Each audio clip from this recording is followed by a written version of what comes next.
Final weekend of the college baseball regular season. Fans filing in here in Blacksburg, where Clemson has made the trip up to take on Virginia Tech. Happy to have you with us for our ACC Network coverage. This becoming a very important weekend, particularly for the home team.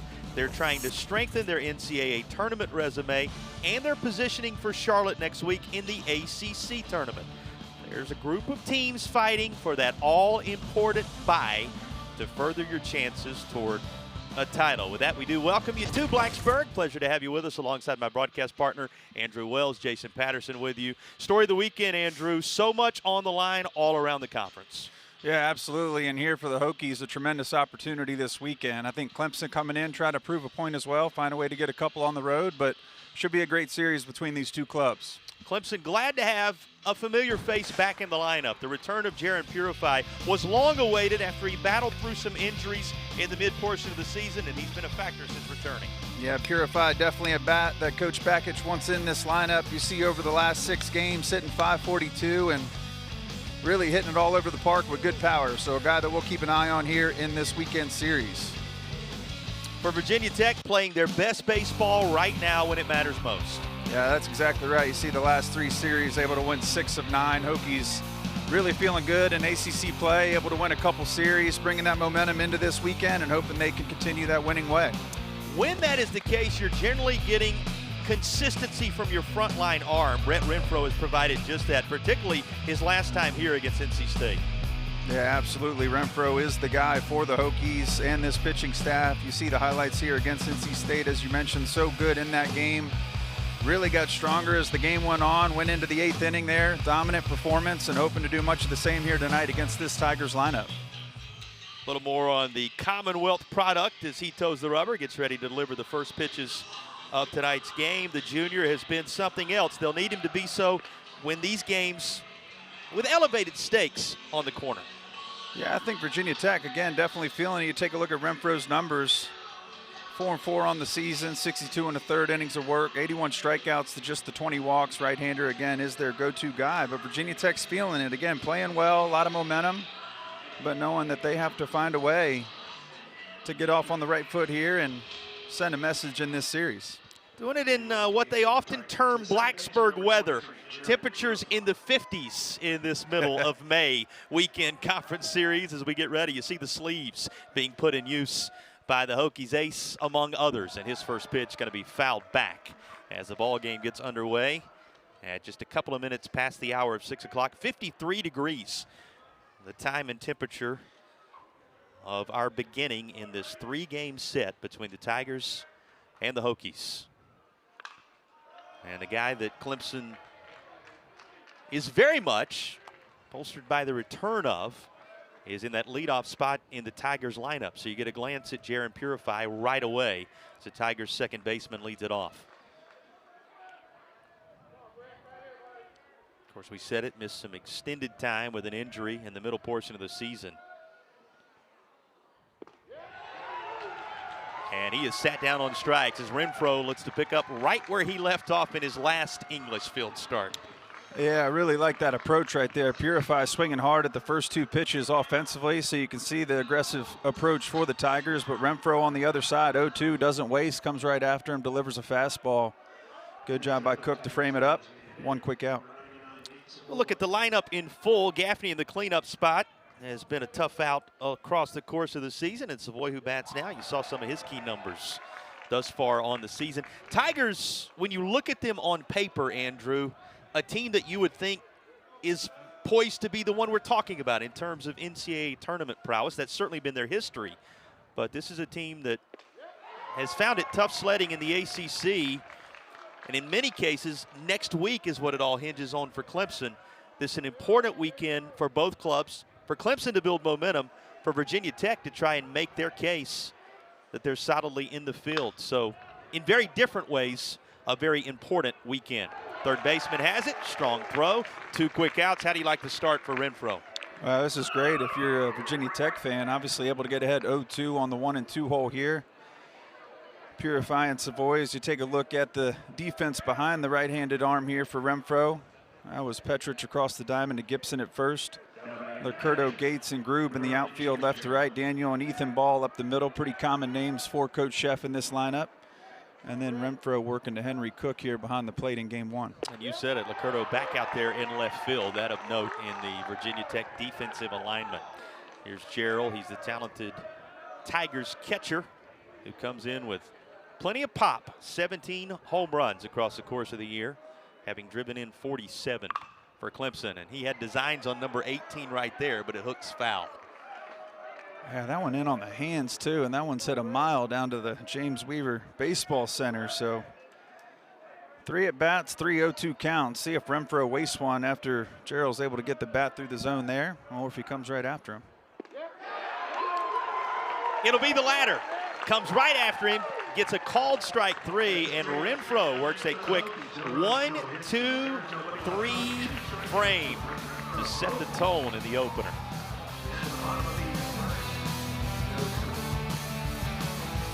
First licks of the weekend for the Hokies. Ethan Ball is at the heart of this lineup. He's an extra base machine.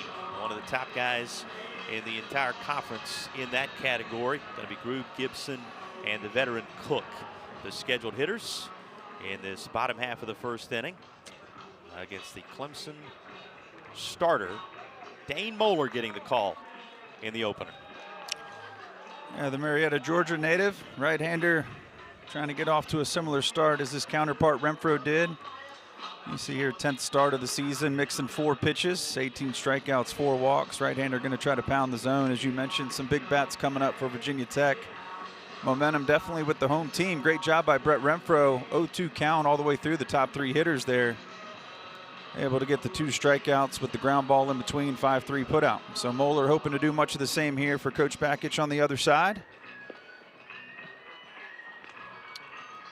Clemson lines up defensively with the talented center fielder Clavon, flanked by Crichton and Moore, and then of course around the horn McClatty, Lichtenberger, Purify at second base, and Luke Gaffney over at first. We told you Jacob Gerald is the backstop. He's behind the plate working with Dane Moeller.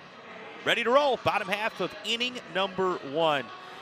Weekend like this, very important, as we said, for Clemson from a momentum standpoint going into the tournament, that those around the Tigers program believe they have to win if they're going to eliminate the drama on Selection Sunday. For Virginia Tech, in many ways, Andrew, they believe they can take care of the business that's needed this weekend if everything falls their way. Yeah, absolutely. That's what we'll keep an eye on as Grube takes that first pitch there for strike 1 from Moeller. But we heard it loud and clear from Coach Bakich. He's managing personnel this weekend to position himself well next week in the tournament. But that also doesn't mean you're coming in and laying down in this one. No, and sometimes those games you think, well, one team's playing for this and other teams playing for that, can be the ones that reach up and snatch you. So Virginia Tech trying to set the tone right away with Grube dumping one into left field for a quick base hit. The offense off to the same kind of start that Renfro was just a moment ago. Yeah, good job by Grube. I thought that first pitch was borderline strike. Moeller gets the call for strike 1. Grube not frustrated, sees the next one, doesn't do too much, pushes it the other way. Like you said, lead off on here after 3 quick ones for Renfro on the other side. Now Gibson with a chance. Hokies coming off back-to-back ACC series victories. Last 2 weekends have been productive. 11 of the last 15 games going in the win column for Virginia Tech.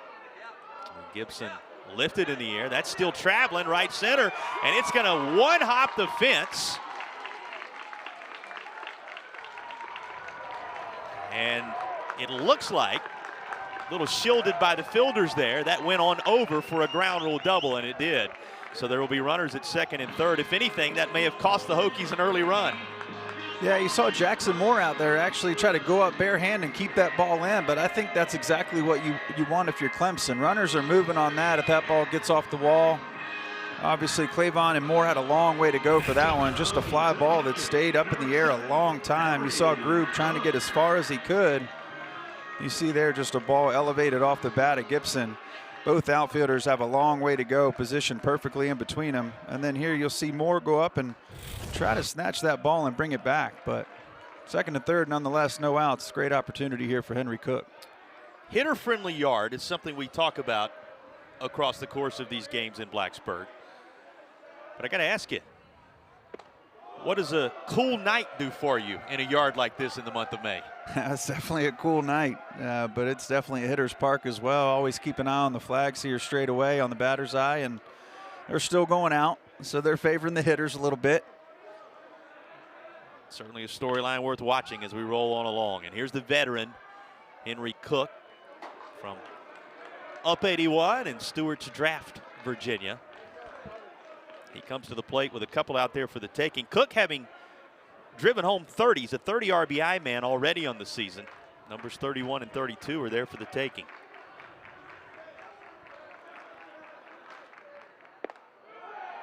And that's a very close pitch. Not quite to the liking of our home plate umpire. Haven't yet introduced you to our umpires. That's Brandon Cooper behind the plate. Reed Bassner is at first. Damian Bill at second base. And Jose Palaco is the third base umpire in this one. And Cook rolls it right up the middle and through. One of those runs easily home to score. Here comes the trailing runner, and he is out at the plate. The Hokies will get just a single run. Now Virginia Tech giving that universal signal for let's take another look at this. You know that challenge was coming right out of the gate. So it's 1-0 Hokies, and we'll go to review to see whether it's 2-0 Hokies. What'd you see there, Andrew? That was bang bang for sure. Great throw there coming in from center field. You saw the Gibson rounding third as that ball was leaving the hand. And right here, you've got a bang bang play. Gerald's in good position. There's the glove, no contact yet. Left hand in. Maybe left hand beats left leg there with the tag, but hopefully we get another look. Umpires will want another look as well. Great slide by Gibson. Good positioning there for Gerald. One hop. Picks it up cleanly.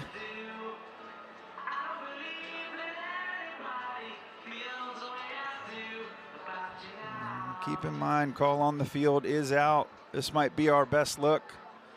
Left oven mitt. Does it beat the leather of Gerald?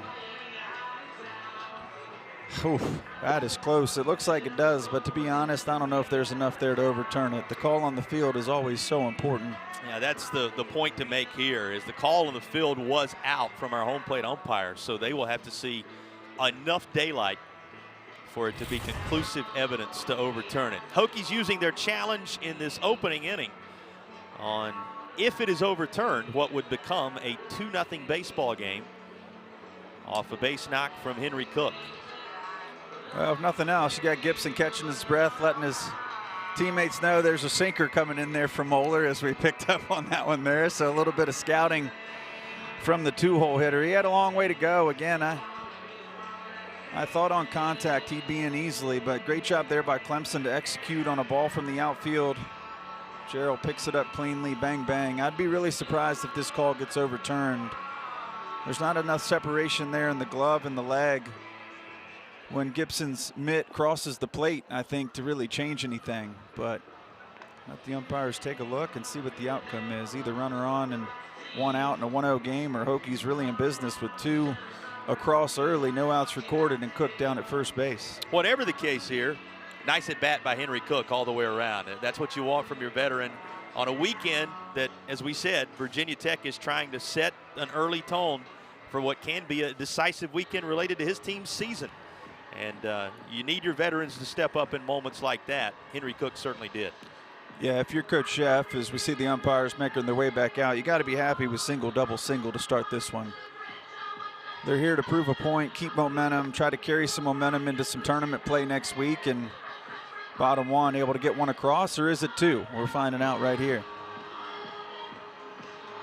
It will remain an out at the plate, so the Hokies will not retain that challenge. One more look at it for you as the call remains an out. I think that's a situation where whatever the call on the field is, as that replay shows, it's going to be upheld. That was bang, bang, as close as it gets. Great job by Clemson to apply the tag. Gibson, good effort on the other side to try to get around it and get that left hand to the plate. Cook at first base, one out recorded. Quick mound visit here for Clemson. Ethan Ball with his first opportunity against Moeller in a 1-0 ball game, Virginia Tech. Tigers hoping that play in the field will settle Moeller down just a little bit. That's the point of the conversation. And with one down, a runner at first, the Virginia Tech cleanup man will bat. Playing Virginia's Ethan Ball.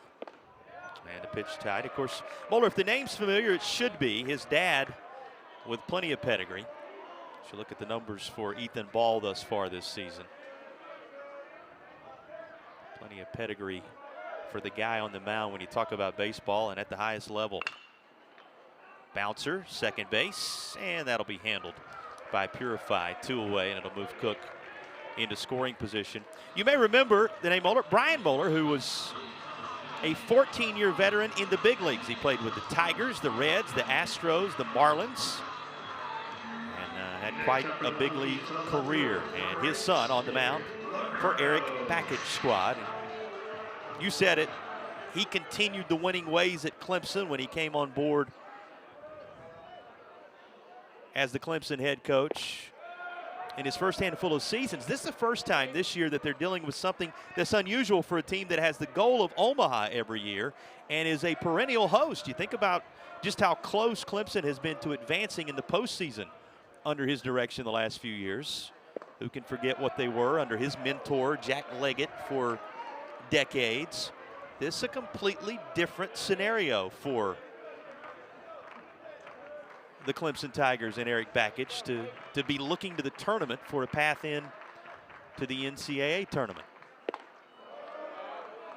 Yeah, and like you said, just year over year, Clemson's such a strong program. Obviously, that's difficult to maintain for forever, right? There's always an opportunity for a rebuild or just not quite the success you expected. But you mentioned the Tigers, and their team statistics are really strong. It's really the win-loss column that just hasn't gone their way. So a very good club here this weekend. Virginia Tech knows that. And I think we'll see that play out over this 3-game set between these two teams. And Coach Bakich saying there were so many games on the schedule to this juncture this year they couldn't quite finish off. It's not like Clemson wasn't right there in those contests, just didn't seem to get the ACC outcomes that they had hoped for along the way. But they know the talent level is there. So much emphasis is going to be placed on what happens in Charlotte for a Clemson team that just a few short years ago won the ACC tournament there.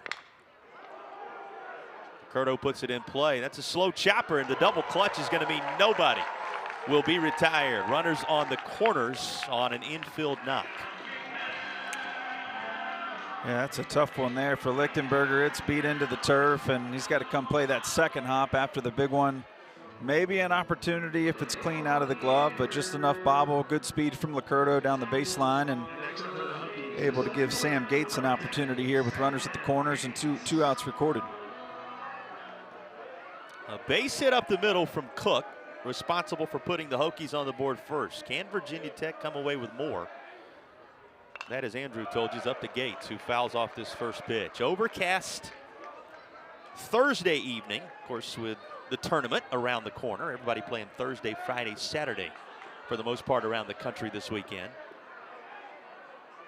And you're telling me the weather's going to heat up as we get deeper into the weekend, right? Yeah, it definitely is. This is as cold as we're going to have. 80s this weekend. Liner that will hang up into right, and that will retire the side. Not before Virginia Tech strikes first. A Henry Cook RBI single puts the Hokies on the board. It's 1-0 after 1.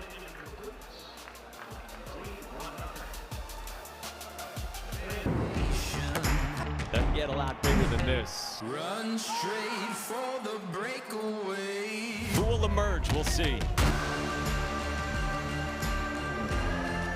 We'll see who emerges, and as our producer Evan Ellis said a moment ago, breakfast in Wilmington. Why not breakfast in the Queen City, right? You'll get it on a couple of occasions, both Tuesday and Wednesday early starts, full slate of ACC baseball action.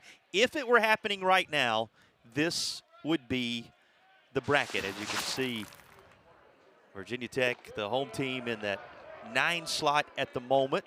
But there's a logjam of teams right there in the middle of the pack. So a bye is still a possibility if everything falls your way this weekend. And for the Tigers in real time, they'd line up against Stanford, a team that has had its moments this year.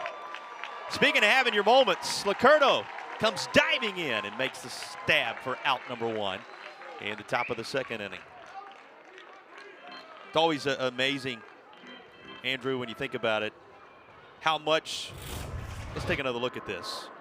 Yeah, ball's hit hard. Licurdo stepped back as you should, and then hard on his horse in. Times it up just right, able to show it in the leather there for an out. And you see Gaffney a little frustrated, hits one on the nose, but unable to reach safely.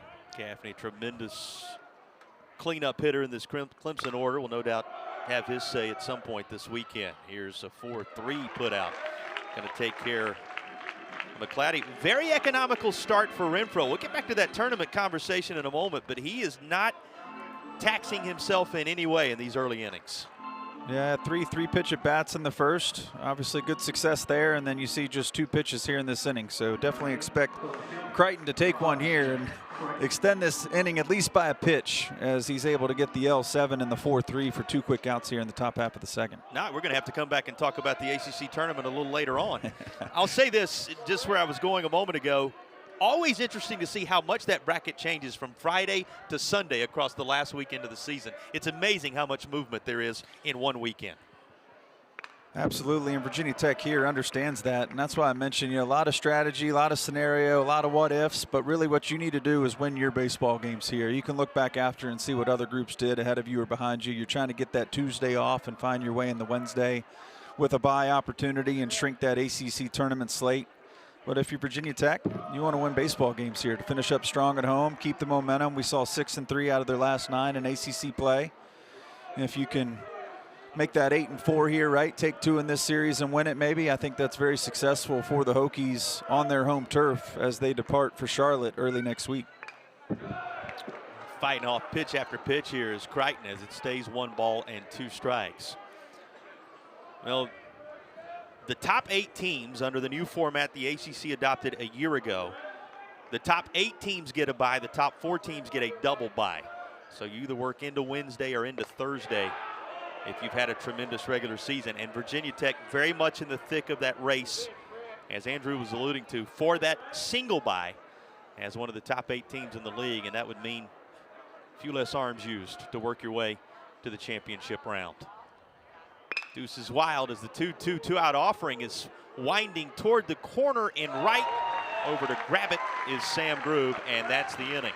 Back-to-back 1-2-3 frames to start the Thursday opener for Brett Renfro.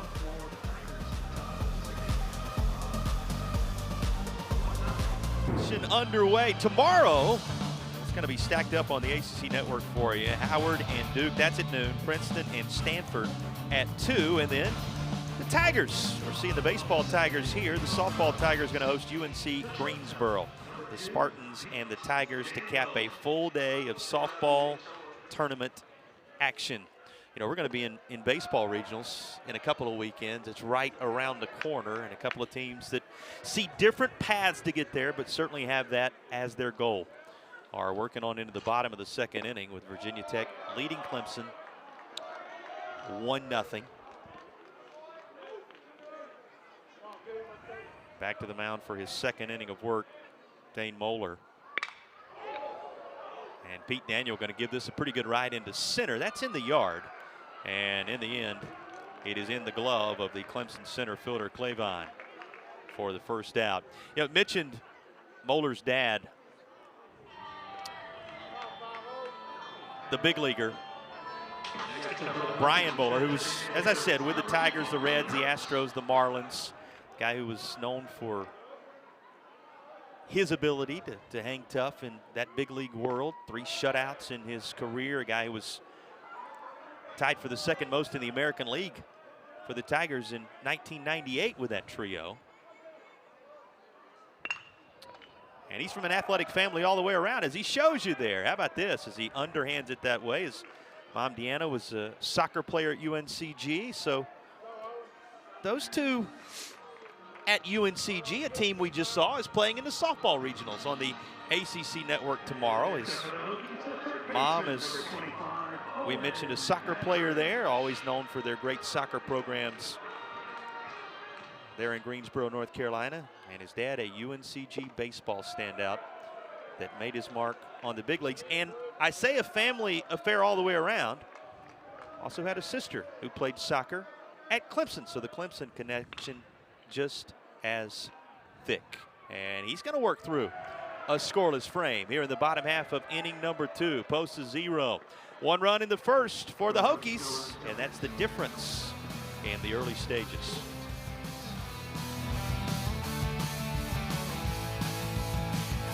Final look this season here at home at the Virginia Tech Hokies before they head to the ACC tournament next week under the direction of Coach John Sheff. He's a guy who knows about NCAA regional appearances from a number of different locations over the years. And this weekend being compared to a weekend in 2022 when his team was trying to put the finishing touches on a stellar campaign just a few years ago.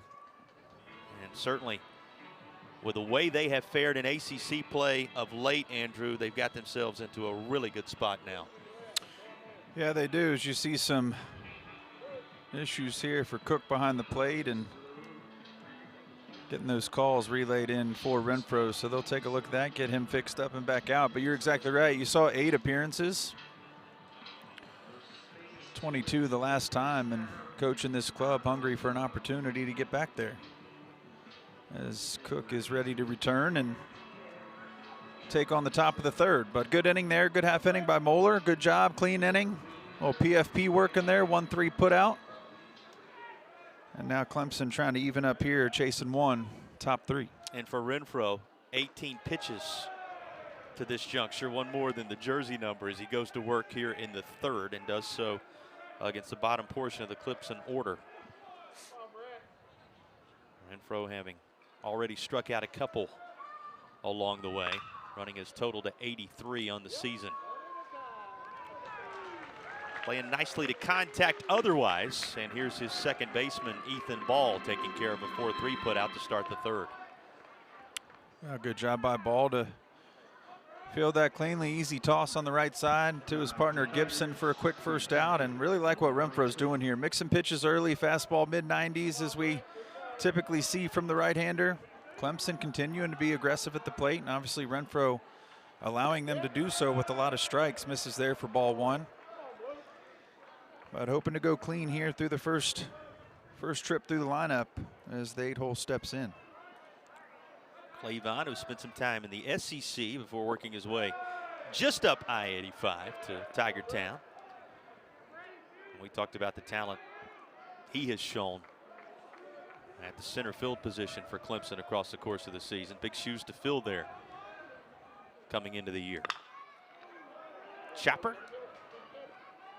And it's going to be slow developing on the middle infield. That's going to mean he's able to easily beat it out to become a base runner. Worth keeping an eye on what's happening all around the league this final weekend of the regular season, and you get a chance to see 2 of the 3 games in that Tobacco Road showdown between North Carolina and North Carolina State, 2nd-ranked team in the land, making the short trip to Raleigh. Both those games available to you 7 p.m., 2 p.m. on the ACC network and the ESPN app. Protect swing that will go foul. Game 1 starting at 7 on the ACC network for you, so you can keep a close eye on what happens between the Pack and the Heels this weekend. You know, Wolfpack with some work to do. Elliott Avent's team, who obviously Virginia Tech saw in here not that long ago. Renfro having such a good start against NC State. They are trying to do another team like we've talked about with several teams across the course of the season, that they're certainly a tournament team on paper. The question, can they do enough to impress the committee down the stretch? And with North Carolina, the 2nd-ranked team in the country, directly in front of them in the other dugout this weekend, they have a chance to certainly strengthen their resume. And you get a chance to keep an eye on it on the ACC network.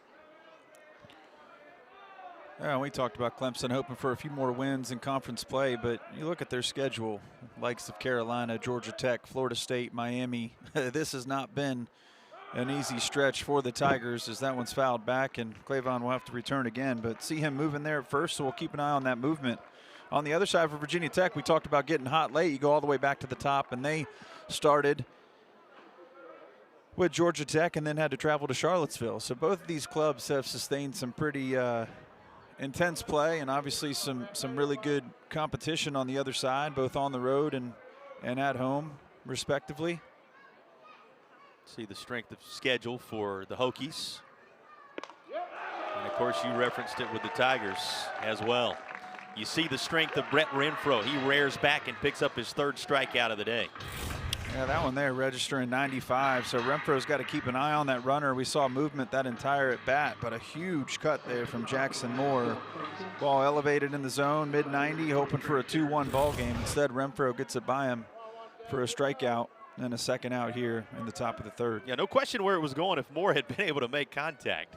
But Renfro with that 3rd punch out checks on the runner at first. You know, you talk about schedule, and you're right. This is a Clemson team that didn't skip anyone this year. You know, you don't play everybody in the league anymore. So sometimes you can kind of see the schedule work out in a positive way. Their RPI speaks to the schedule the Tigers had to face. This is a team that you look at the records, and yes, it's much different at 13-14 than it is at 9-18. Yet the Tigers find themselves right there alongside Virginia Tech in RPI because of the schedule that Clemson played across the course of the season. So it's been, and you saw Virginia Tech's 12th in the land. Been a schedule to behold for both these teams. Well, there he goes. Clavon down into scoring position at second base as he swipes his 9th bag of the year. He's been caught 4 times and is on the verge of double digits in steals now. That's the tying run for the Tigers with 2 away in scoring position, and Purify at the plate. They'll check on him. Purify 117 total at bats, split between the early part of the season before his injury and now. And he has driven in 20 with 42 hits along the way.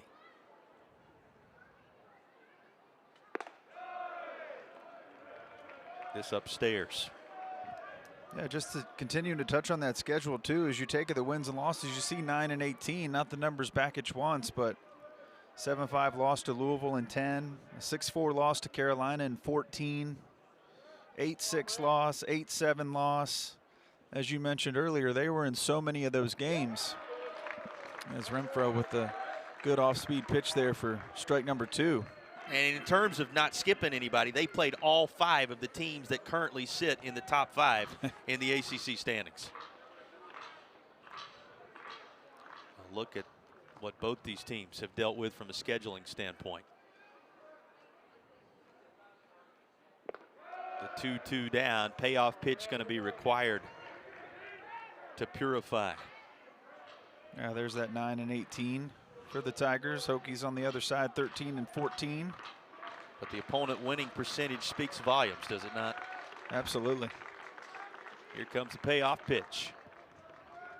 Tying run at second, and he's on the move. Won't matter.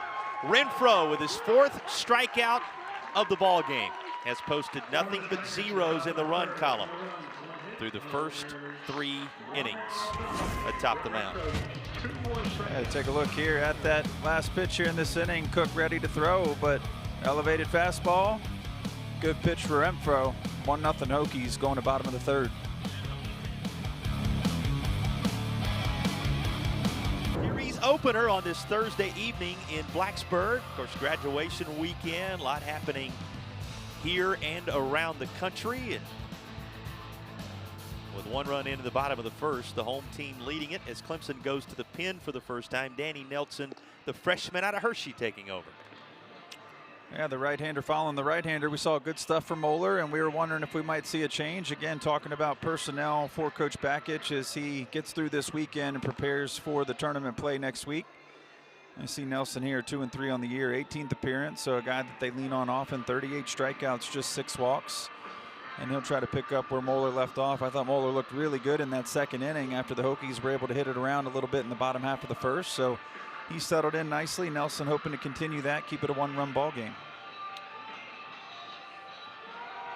Of course, the Tigers' belief that to assure themselves a spot on the road to Omaha, they got to win the conference tournament next week, and much of what you'll see this weekend will be about keeping legs fresh and arms fresh for the type of run they'll have to make next week. Now, they're still going to battle in each one of these games, give you their very best when it comes to the competitive spirit, in hopes that this weekend could change some things in the win column.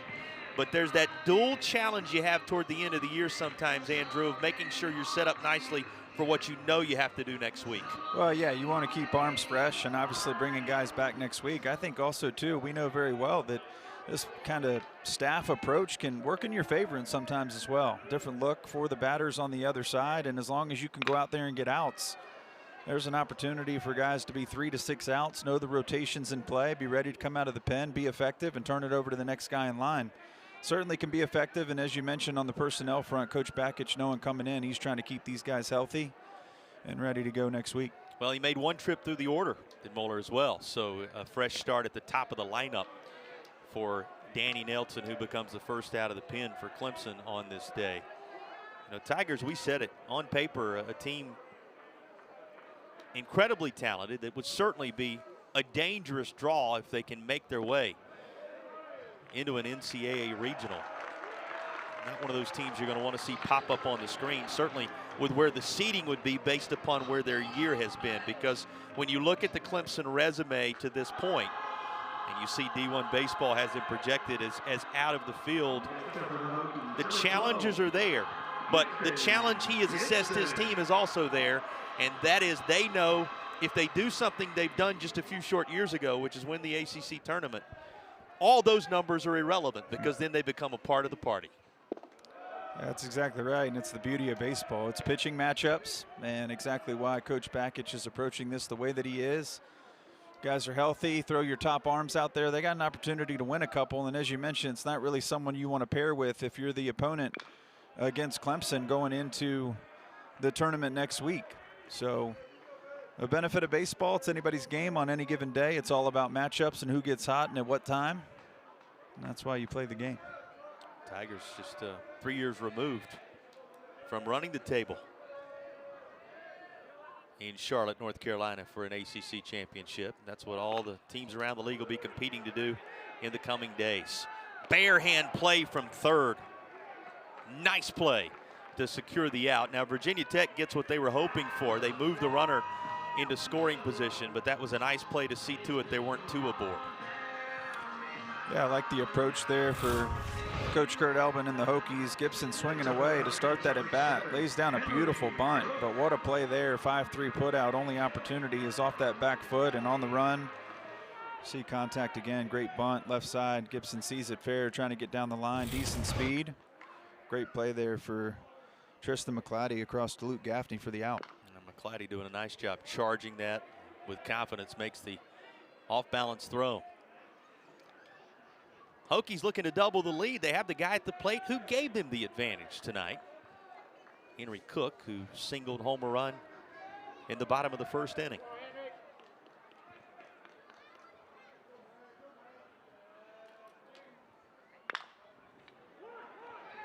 Cook puts another in play. Shortstop with an off-balance throw. He will move the runner to third. And not there for Cook. Productive out, moving Grube 90 feet, but in that first at bat improved his hitting streak to 9 consecutive games and his on-base streak to 21 straight. So a guy that started really slow for the Hokies offensively finds a way to get going at the right time, kind of as the team has done, and one of those veteran leaders. So he's one of those, as he goes, the team goes, and he's doing just that behind the plate defensively and at the plate with the bat as well. Yeah, took care of that hitting streak piece of business with that first AB so that he could make a productive out here. Hokies have that second run now 90 feet away for the cleanup man ball.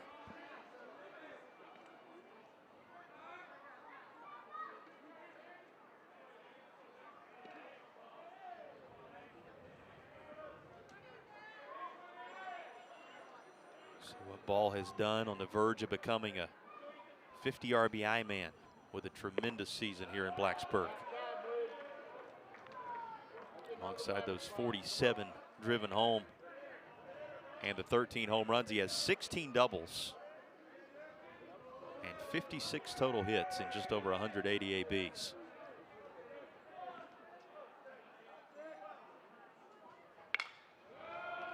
Question, how many more opportunities will you get to drive home runs these next 3 days with what's in front of you? Number 48's out there for the taking right now, and you see where he ranks on this Hokies roster in some of those key categories. Well, he's just looking for contact through the infield here. As you mentioned, that second run 90 feet away. Just enough for contact there to foul it back. And this is what Virginia Tech and Clemson alike will need to do here this weekend and next week to be successful. Situational hitting, 2 outs, find a way. Don't leave that runner stranded. Obviously, if you're Nelson on the other side looking for a quality pitch here, opportunity to get out of this jam and keep it a 1-0 game. Ball who's hit safely in each of his last 3 contests. Works the count to 2-2.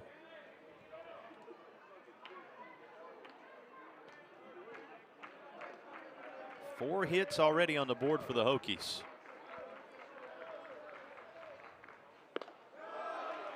Three of them spread evenly across the top 3 spots in the order. Grube, Gibson, Cook already with a hit. If Ball comes away with something here, the 5 hits, interestingly enough, would belong to the top 5 guys in the Virginia Tech lineup. Instead, he will use patience to work aboard. They are on the corners with 2 away. Good at bat there for Ball. Saw a lot of pitches, fouled a couple back. Very disciplined with 2 strikes. Saw the 3rd ball up and out. That one there coming in on him. Does a good job to lay off. Enough for a mound visit here. As you mentioned, runners at the corner, 2 outs. Chance for Licurdo here after the visit to do some damage. Nature of the conversation with Danny Nelson here. Yeah, well, of course, no one live in the pen. We just saw Nelson turn over from the starter, Moeller, so just a chance to settle him down. Had an opportunity there with 2 strikes to get that 3rd out. Ethan Ball, a dangerous bat at the plate. Nelson careful, yields the walk, but brings Licurdo to the plate. Another good bat for the Hokies. And again, Clemson's here to compete. So you want to stay in this game right here. Minimize runs, try to leave those runners aboard. Keep it a 1-run game as the offense continues to work against Renfro, trying to find a way to get to the right-hander. Just 1 hit to show for on the offensive side for the Tigers. But up to Nelson right now to find a way out of this one as Licurdo's hoping to extend the lead. See Licurdo in the lineup in the 5-hole. Takes a look at a strike. He, of course, singled, as I alluded to just a moment ago, his first time up back in the opening inning. Raising his average to up over 290 on the season.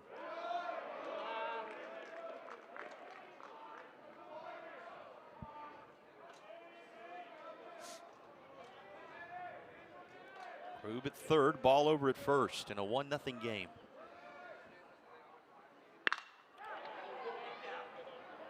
And that was scalded to left, but right in the footsteps of Crichton, who will lose the lid, but find the baseball. Up over 100, 106, I think they said, off the bat. But it's right into the Tigers' left-hander's grasp. Stays 1-0.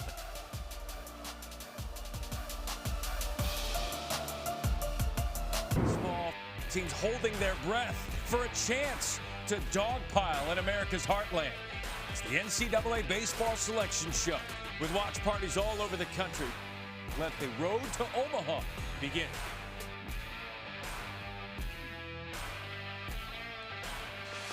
Memorial Day always special to those of us who grew up here in the land of the free and the home of the brave for so many reasons. It also signals the start of summer. And if you're a baseball fan, well, it's like a Christmas holiday because it means you find out who's going to go where and how are they going to line up on the road to Omaha. Nothing quite like it. Yeah, absolutely. And obviously here, Hokies playing for a lot, trying to get to that next round next week in the tournament play for the ACC and see where they might find themselves. Right there you see both of these clubs, Clemson and Virginia Tech, RPI 38-39. As you look across the conference and how many clubs are in that conversation for the ACC. Double-digit teams right there around the top 40. We talked about NC State. You think about what will happen to their RPI playing against the Tar Heels all weekend. So you're going to have that many teams tucked inside the top 40 at the end of the weekend. And going to be interesting to see how they line up, as you said, in Charlotte, and who will hear their name called on Selection Monday on Memorial Day. Omaha, when you think about it, now we're less than, or right at a month away from getting rolling in the Midwest. Base knock, and trying to disrupt Renfro's rhythm. The Tigers to work with a runner at first base here in the fourth. He has pitched 3 scoreless innings thus far, and Jarrell able to hold up on a 93-mile-an-hour delivery his direction. Savoy's single, second hit of the ball game for the Tigers. The other one belonging to Clavon.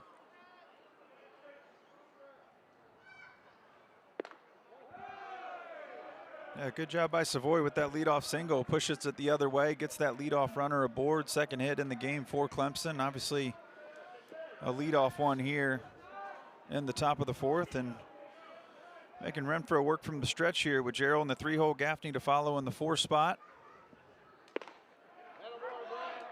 Brett does a good job there to get a fastball across the plate after getting behind 2-0. So fastball executed for strike 1. See, the shift is on with Ethan Ball to the left side of the second base bag, pulling the right-handed Jarrell to pull.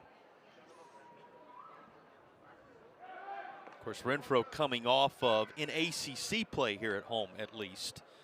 That gem of a contest in which he went 8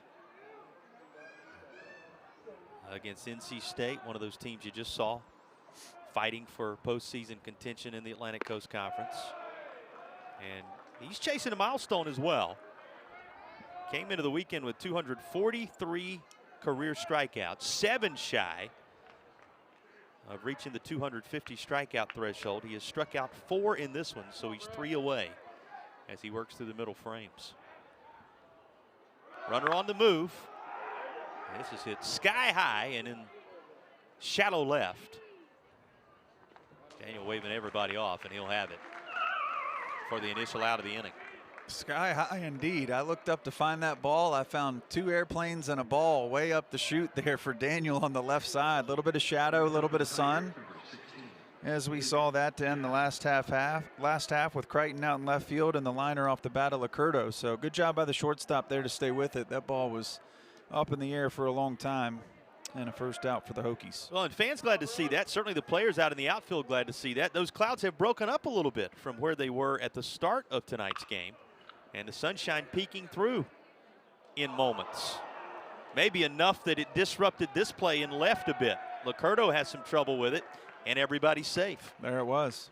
Sun and shadow. Licurdo didn't play it. Looked like he was camped under it. I think Clemson was surprised as well when it fell in front of him. Good job by Savoy to be ready to advance on a ball that's not caught, and that's going to be enough for a mound visit here for the Hokies as 2 are aboard and just the 1 out recorded. Well, and the sunshine has not been bright enough that he's needed to utilize the glasses today. Has them on the lid, and in this one moment where, just as we were saying, the sun peeks through a bit, it causes a little trouble out there in left. And you said it, everybody gathering up there. You see the clouds breaking up. Now, still fairly cool temperatures here, certainly for the middle of the month of May, although folks who've spent their lives in Blacksburg will tell you it's kind of the way it works here. The weather's going to change from one day to the next. And Andrew telling you a little bit ago, we're supposed to be in the 80s come Saturday. So you just never know, but it's 52 degrees right now in Blacksburg, Virginia. Welcome to Blacksburg. 85 on Sunday. I think 70 tomorrow. Opportunity to break 80 on Saturday for the finale of this series, and then 85 degrees here in the New River Valley on Sunday, and right now is not super comfortable. We utilize the hoodies and the outer layers as soon as we sat down today. Just not what you would expect for the final weekend of the regular season, but good news is we're playing baseball, and you said it, going to trend upward in terms of temperature across game 2 on Friday and the finale on Saturday. McClatty, who had a nice play in the field earlier. Nice bare hand play from third base for the Tigers. Now he's in a position to try and even the ball game with runners aboard. That runner out at second representing the tying run being carried by Savoy.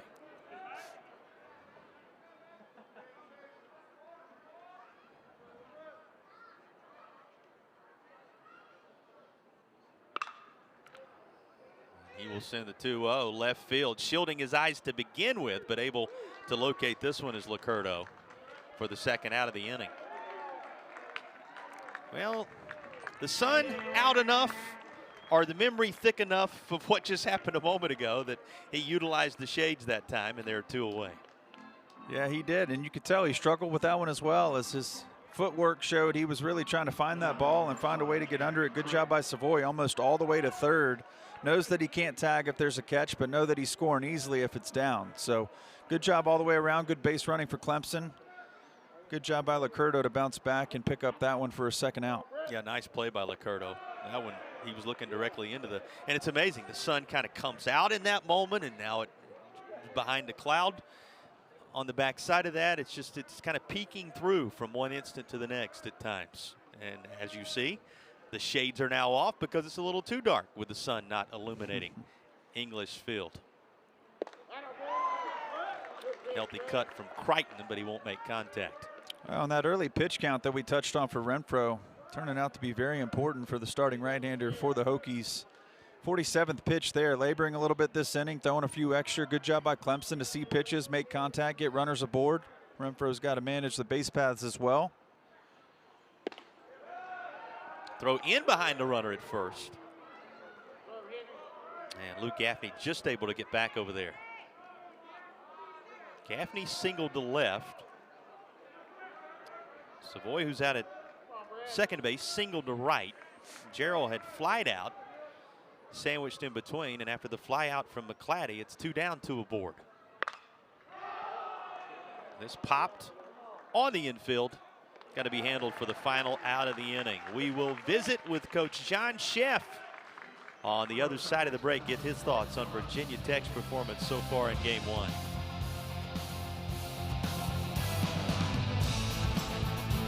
Frames between the Clemson Tigers and Virginia Tech. Glad to have you back on the ACC Network. Now joined by head coach John Sheff of Virginia Tech. Coach, just another cool May day in Blacksburg, right, to close out the regular season. Yeah, this is probably the coolest day we've had here in a month and a half. So I can't really explain it, but it'll be 70 tomorrow and then 80 on Saturday. But for one day, we're back in early March. Well, what have you seen from Brett Renfro so far, Coach? What can you say about his performance well, to this point? Well, I mean, if I've said it down the stretch, like if you're gonna play best, your best players have got to play best, and he's certainly that. And you definitely want to have a guy like that representing your team on a Friday night in this league, for sure. So.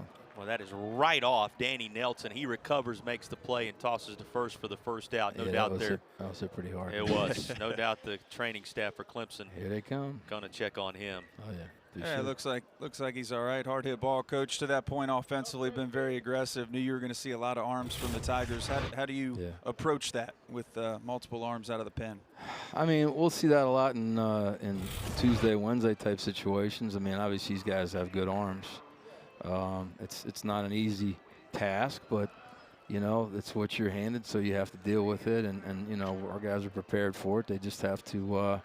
There's a lot of communication going on from at bat to at bat and in the dugout, and we're trying to do the best we can to prepare guys when they go up there. Yeah, absolutely. One more, coach, on the other side for your arms going into next week. Does the tournament change anything for you from your bullpen, or are you approaching it just like a steady weekend series? Yeah, we're just approaching this like a steady weekend series. That's kind of all it is for us. Another ACC series. Hey, Coach, we appreciate you. Thanks for your time. Okay, thank you. Has his team in position again with a strong weekend here to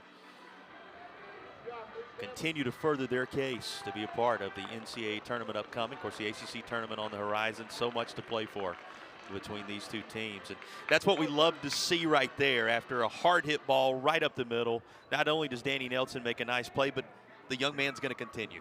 Yeah, well, you knew he was going to be okay as he was able to react and make that play. That ball's hit hard. Obviously catches him on the lower half. Probably a good spot to get him. Good to see Nelson good enough to continue, as you mentioned here, as he delivers a strike to Daniel. Good contact there from Ethan Ball. Good reaction by the right-hander, and a 1-3 put out for a quick first out, bottom half of the fourth. Coach Sheff saying there that they were approaching this weekend, Andrew, just like any other weekend in the ACC.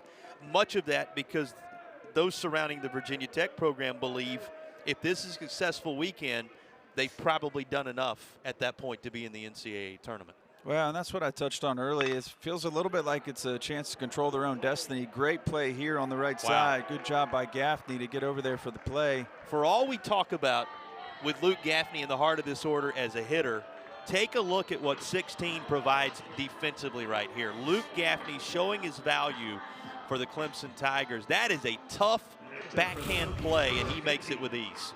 Yeah, another hard hit ball off the bat of Daniel. Obviously going to the right side, right-handed hitter Daniel. Great job by Gaffney, flashing the leather. Has to take the short hop. Sliding for that one, and a good job by Nelson. Again, good to see him healthy after the contact. I mentioned Ball, but further down in the lineup, Sam Gates from the left side hitting that one hard, and then Daniel there, good contact, but tremendous play for the Tigers. 2 quick outs and a chance to get back in the dugout here in a hurry. Yeah, to that point you were making about Virginia Tech and the position they hope to be in, one of those numbers you always look at as a threshold is 16 in terms of overall conference victories. So Hokies, you know, you always want to win everyone that's in front of you to put yourself in the best possible spot. But looking at history, there's a belief that if they can find a way to at least take a couple this weekend, maybe win one at the tournament, or however you get to that combination, that 16 would be the threshold that puts you in a really good spot for the postseason. Yeah, that's exactly right. That's what they're chasing. You see 13 and 14 on the screen there, able to get a series here. That puts them one away. If they go down to the tournament and win one, they feel really good about their opportunity. Clemson obviously here to compete. 1-0 game. Good baseball so far as Nelson delivers a strike there. Quality pitch for a 3-2 count. But Virginia Tech knows, trying to win a series. Clemson on the other side, trying to build a little bit of momentum and mojo going into tourney play next week. And as you mentioned earlier, Coach Bakich and his club, knowing that they've got to really go the distance in that one to have their opportunity to move forward. And he said this weekend's about getting hot and staying fresh. If his team can do some of the right things that will propel them forward, and they can keep legs fresh and arms fresh for the run they know they've got to make next weekend, that's where so much of the emphasis is for the Tigers. And Hurt with this working its way toward the backstop will toss the bat aside. He works his way down to first. Now, he was clear, if some things go well across the front end of this series Thursday, Friday, that could change some things with what Clemson decides to do on Saturday, because now you're looking at the Tigers being on the verge of 12 conference wins, which changes a little bit of the look there. But, you know, both teams obviously hoping for a good tone-setting evening here on this Thursday night, and knowing that there's work to do if they want to be in position or feel like they're in a good position, depending upon which dugout you're talking about in terms of the postseason. It's put in play by Petrich. And the right fielder comes in, makes the catch. That's the inning. The 1 run for the Hokies in the bottom of the first inning. Still standing is the difference in the game as we head to the 5th.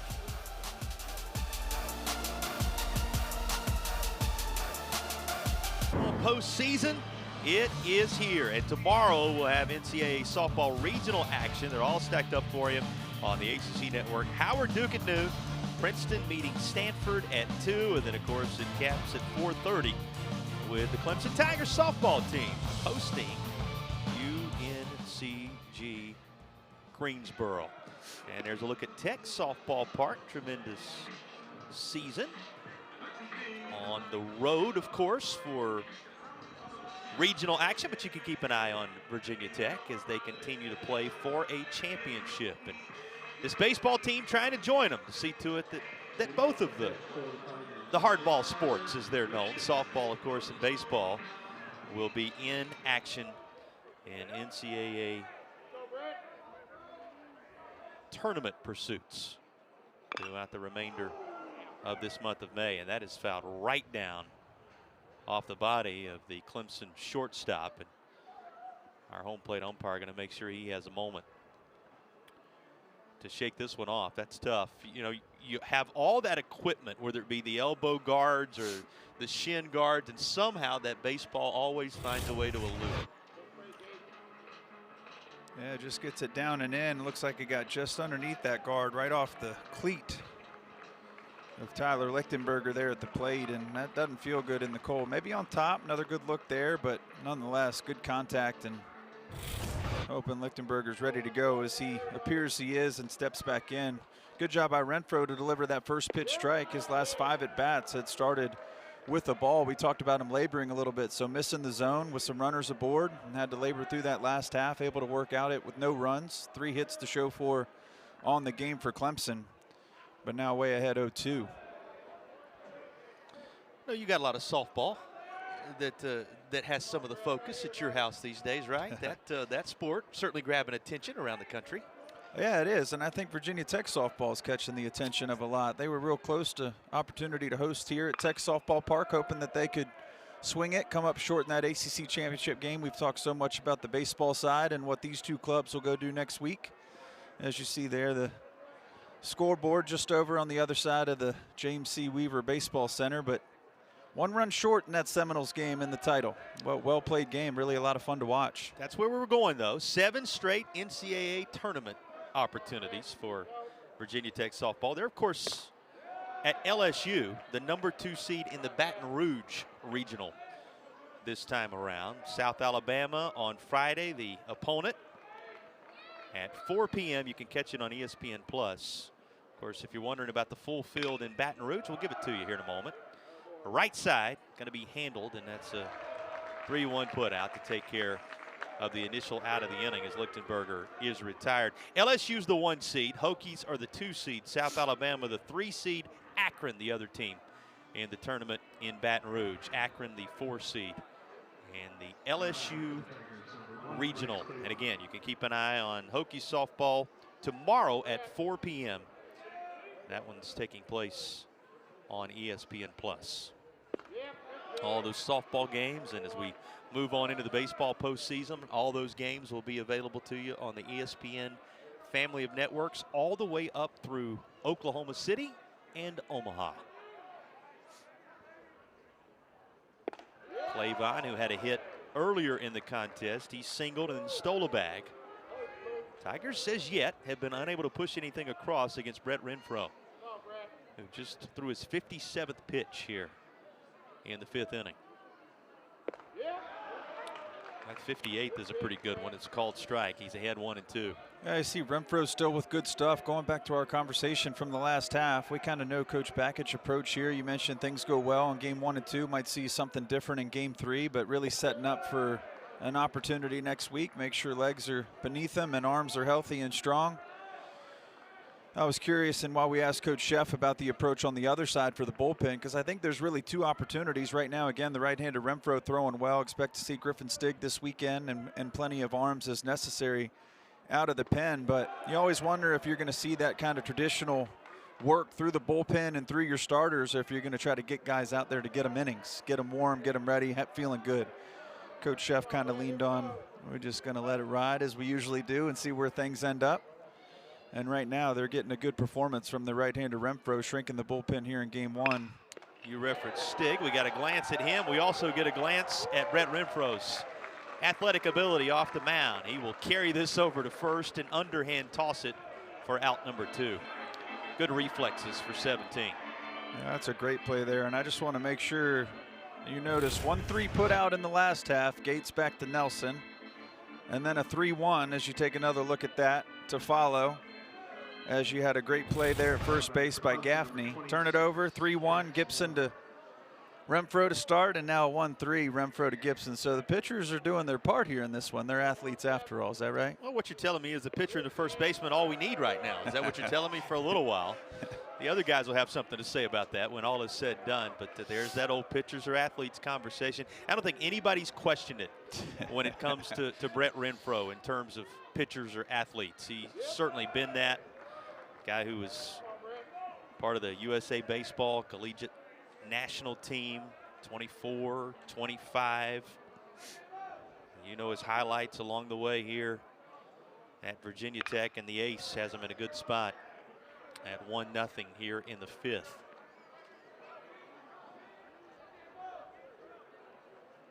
Well, and again, we talked about Renfro. Maybe last inning was his most difficult inning. He's done a good job here to come back, get in the zone, ahead 1-2 now with 2 outs.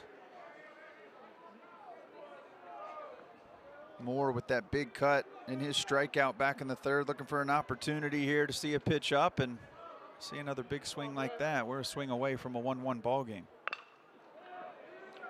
The 1-2, third base side, off balance toss. Nice stretch on the other end as well. That's a great play by Petrich over at 3rd, and a 5-3 in the scorebook needs an asterisk beside it. Nice play to bring the inning to a halt. We'll hear from the Clemson head man Eric Bakich when you return to Blacksburg.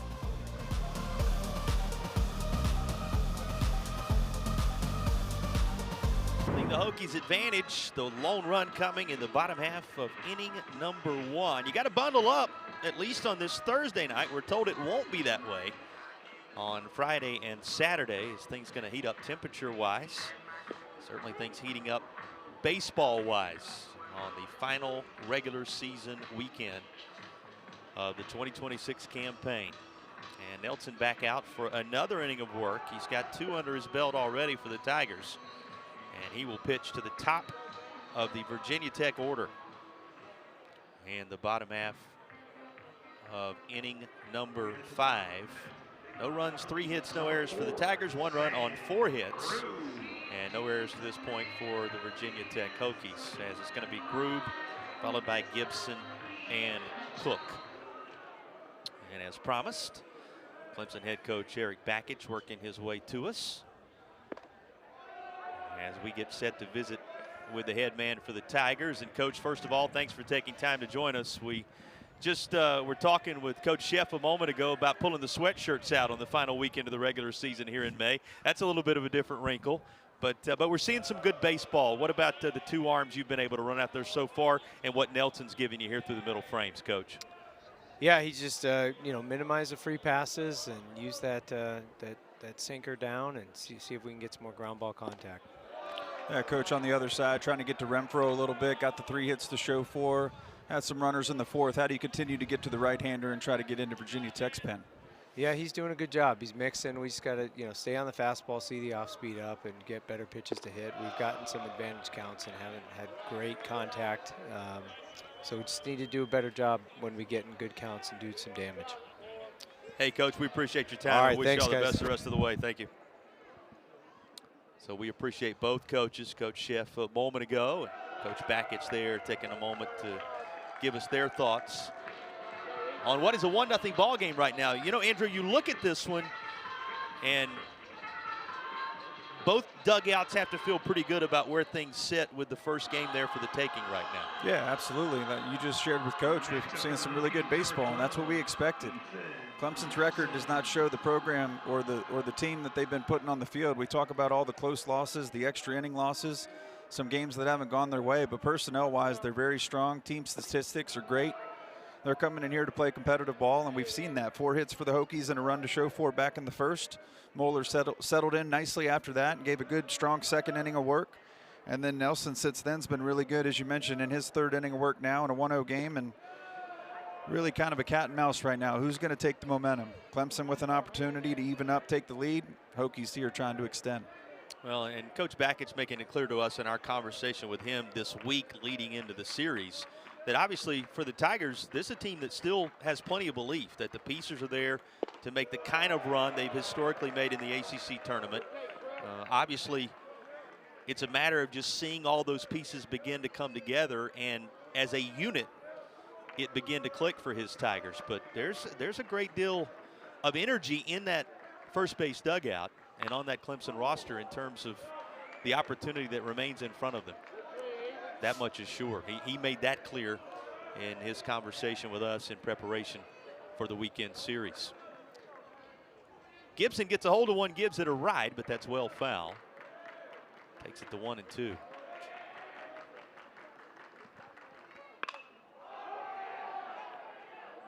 In the air, left field side.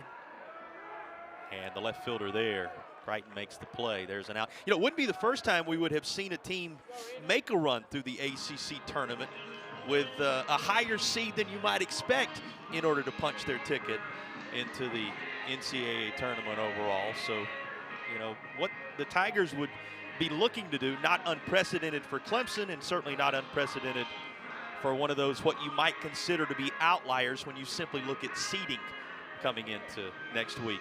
You know, you talk about seeding, to switch back over to the Hokies for just a moment. If what's happening around the league right now holds, then Virginia Tech would be in a position to make sure they finish no worse than 10th in the league. You know, Pitt trailing Notre Dame 2-0 bottom of the fourth. Louisville trailing Virginia 6-0 in the top of the third inning. Those two things hold. Virginia Tech's able to win this one. They would already make sure they're going to be somewhere in the top 10 in the ACC, near the upper half, and this is a team that can still play for one of those byes for the top 8 teams that will line up in Charlotte.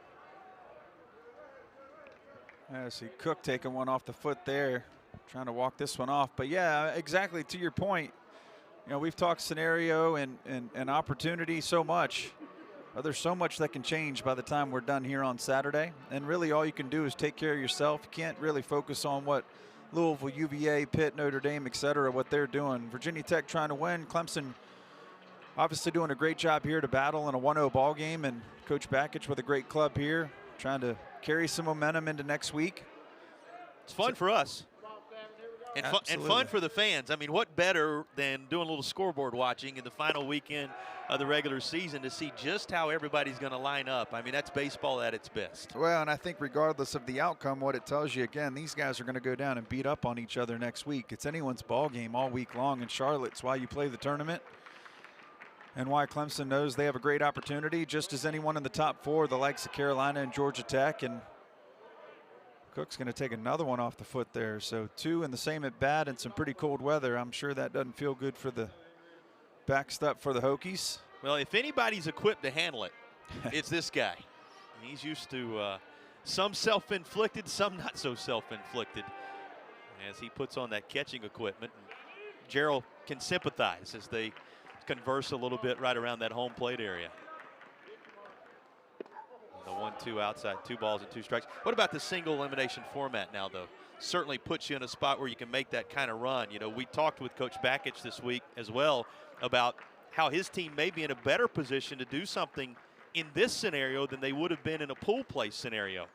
Because in the old days of pool play in the ACC, you had to either run the table in your pool or it went to the regular season records, and the team that had fared better across the course of the regular season advanced by virtue of the tiebreaker. And he said, absolutely, this is better than that. He said he favors any format that would mirror Omaha and mirror an NCAA tournament regional above all other formats, but that certainly an elimination format is more favorable than the pool play format for the type of run his team needs to make. And they're going to need to see more of this. Boy, Danny Nelson really paints the corner here.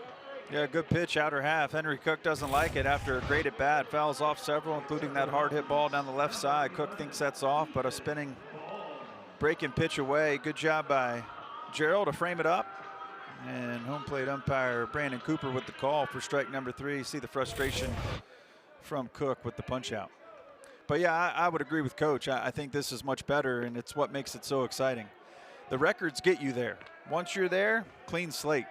Win and go on, lose and go home, right? So opportunity for anybody who is there. And again, as we touched on earlier, the only other opportunity is to shrink your number of games and arms and pitches thrown. If you can get away from that Tuesday slate, maybe the Wednesday slate, obviously that top 4, getting the double bye, they're in a really good spot to be successful in that tournament. But win or go home. Message is simple.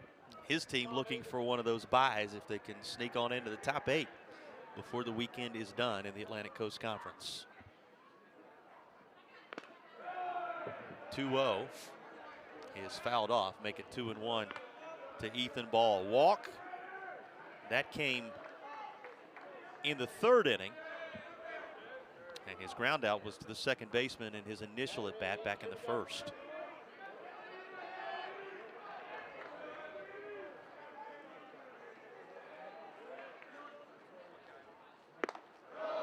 course, everything culminating in noon Sunday in Charlotte. A noon start in the Sunday championship game. In that single elimination format that gets underway early on Tuesday morning. With everybody in the league there to participate. Cut and miss from Ball here. Boy, Nelson's has shown some impressive stuff as the first out of the pen for the Tigers tonight. Yeah, I like it. Second arm for the Tigers. Both right-handers. Moeller doing a good job again after the sole run in the first, shutdown inning in the second. And Danny Nelson been really good here, a pitch away from getting out of the fifth. Bouncer foul. So 3 balls, 2 strikes with 2 down. And you know what that means for Grube as he retreats to first here. I like what Coach had to say there on the other side as well offensively for the Tigers. They've been in some really good counts at the plate. Obviously putting across a couple hits, able to get some runners aboard, challenged Renfroe in the fourth. A called strike 3. And Danny Nelson strides toward that first base dugout as he comes away with his 3rd strikeout of the contest. Well, here you have it, the right-hander Nelson, as you mentioned, delivering, executing there, back-to-back looking strikeouts, keeping Clemson in this one. 1-0 ball game, Virginia Tech, going to the 6th.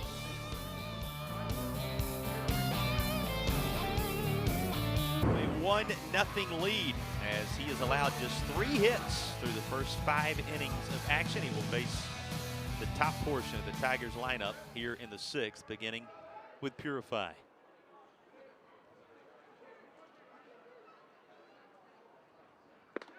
Renfroe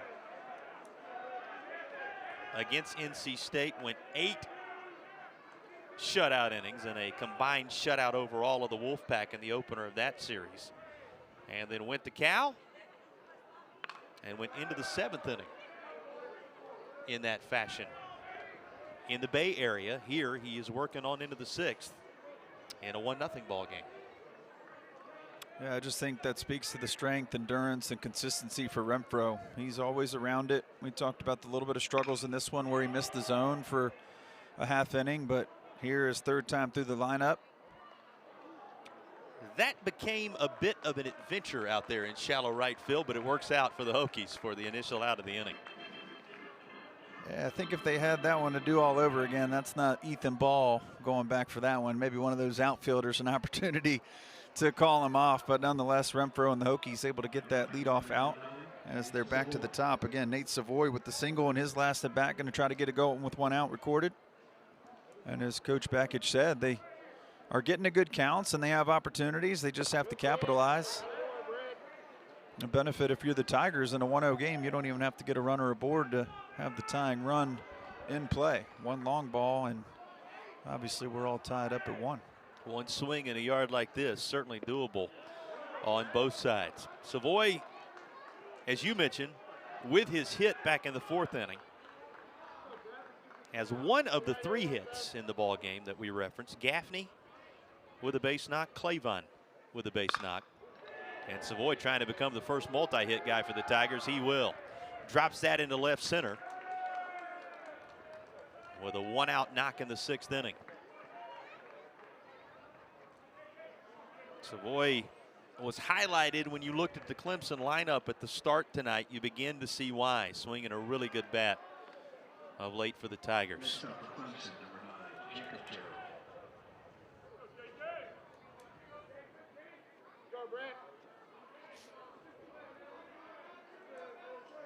Now, one note about the Tigers, and that makes what's transpiring here very interesting thus far.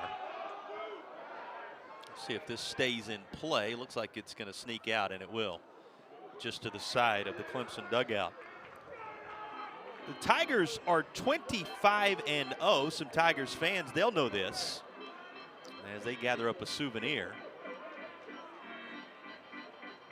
25-0 when they allow 4 or fewer runs. They trail it 1-0 in this one. Well, again, there's one of those team stats. You know, this is a quality club here in the Tigers. Runner on the move, and just in time at second base with the tag. Well, that was well placed from the veteran backstop of the Hokies. Yeah, I thought Clemson might take a look at that. Bakich out on the top step of the dugout. He's going to retreat here. Bang, bang for sure. One hop to ball. Here's a great look at it. Good throw by Cook. One hop down. Yeah, gloves in front of the bag.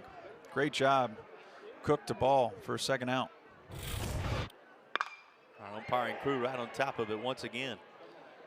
And this is sinking and a diving effort in center field. Sam Gates indicates he has it. He does. So solid defense behind Renfro in the top half of inning number 6. Going to hold the Tigers scoreless once more. It's 1-0 Hokies in the middle of the 6th with some good glove work. Yeah, helping the pitcher here. Great job by Gates in center field. You see it bobbles there off the wrist, but he pulls it off the skin, not even in the leather. And a catch for the Hokies. Still 1-0 here in Blacksburg.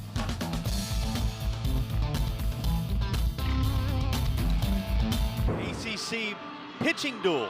A couple of pitchers getting the job done on the mound for the Tigers thus far, opposite Brett Renfro, whose line you see for Virginia Tech. Second of those, Danny Nelson, who climbs the hill once more for Clemson to work to the 5, 6, and 7 spots in this bottom half of the 6th inning.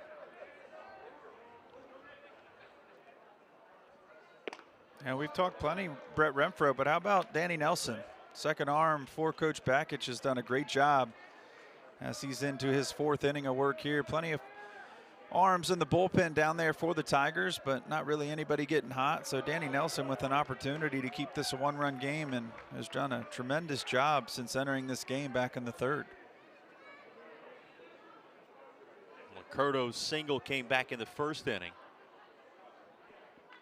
In fact, the 1st inning right now still standing as the decisive inning. You go back to that for the Hokies.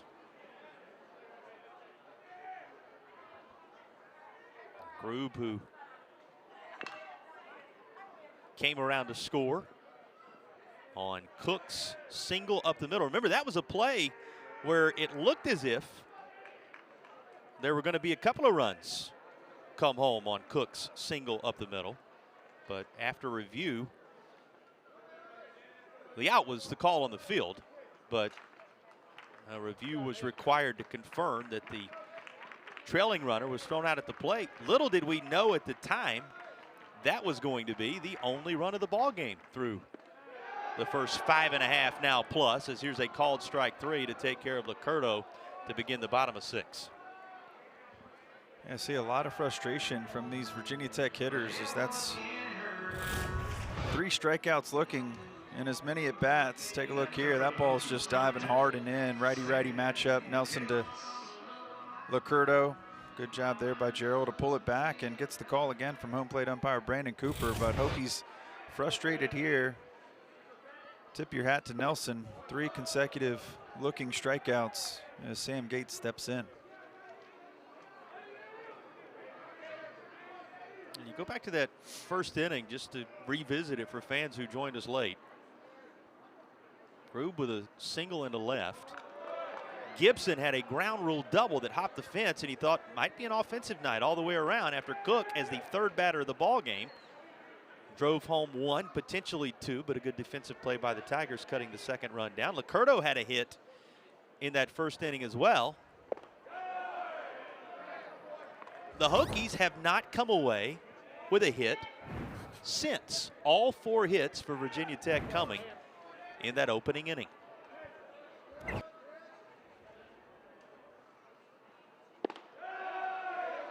course, Gates at the plate trying to change that now. So he looks at ball 3. Yeah, really clean game. 4 hits both ways. As you mentioned, Hokies unable to tally one since the 1st. Pitching strong, both sides. Gates fouls that one away. If we want to be really picky, I've seen 2 bobbles by each shortstop defensively on weak ground balls, and both runners beat it out. Other than that, play at the plate, gun down a run instead of 2 in. Still a 1-0 game, as you mentioned, back to the 1st, and a lot of zeros on the board otherwise. 3-2 is outside, and Gates going to draw the walk. It'll be a one-out base runner. A lot of eyes this weekend on what's happening in the Triangle. NC State hosting North Carolina. Of course, Game 2 will be at 7 p.m. tomorrow on the ACC Network as well. Game 3, 2 p.m. Saturday. As ACC baseball continues all weekend long, you can stream it wherever you are via the ESPN app. Monster series between the Hills and the Wolfpack, taking place to close out the regular season. Of course, Thursday, Friday, Saturday series around the league, with the tournament set to start on Tuesday in Charlotte.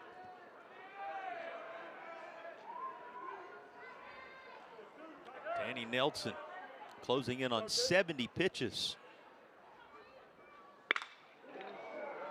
And this one tattooed by Daniel, and not even all the speed of Clavon's going to get him there. That's going to hop off the fence. They're going to wave the runner, the throw to third, and it is going to kick off of Daniel, who thought about following his comrade home. Didn't do so. Stapled himself to third, but he drove in the second run for Virginia Tech in the process as the Hokies double their lead. Yeah, that ball sit on a nose, straightaway center. You saw them trying to do a little hit and run early in that count. Fouls one away, but here Daniel hits the ball really hard. He knows out of the box. Great effort there by Clavon. Almost gets to that one just off the top of the glove and then stays in the park. Good base running by the Hokies. As you mentioned, a chance for Daniel to score, but holds up at third, and looks like that's going to be enough to go to the pen for the Tigers.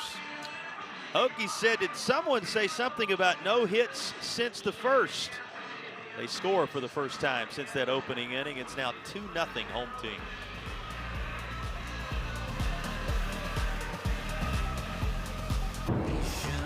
The real fun just getting started. Run straight for the breakaway. The celebration is on.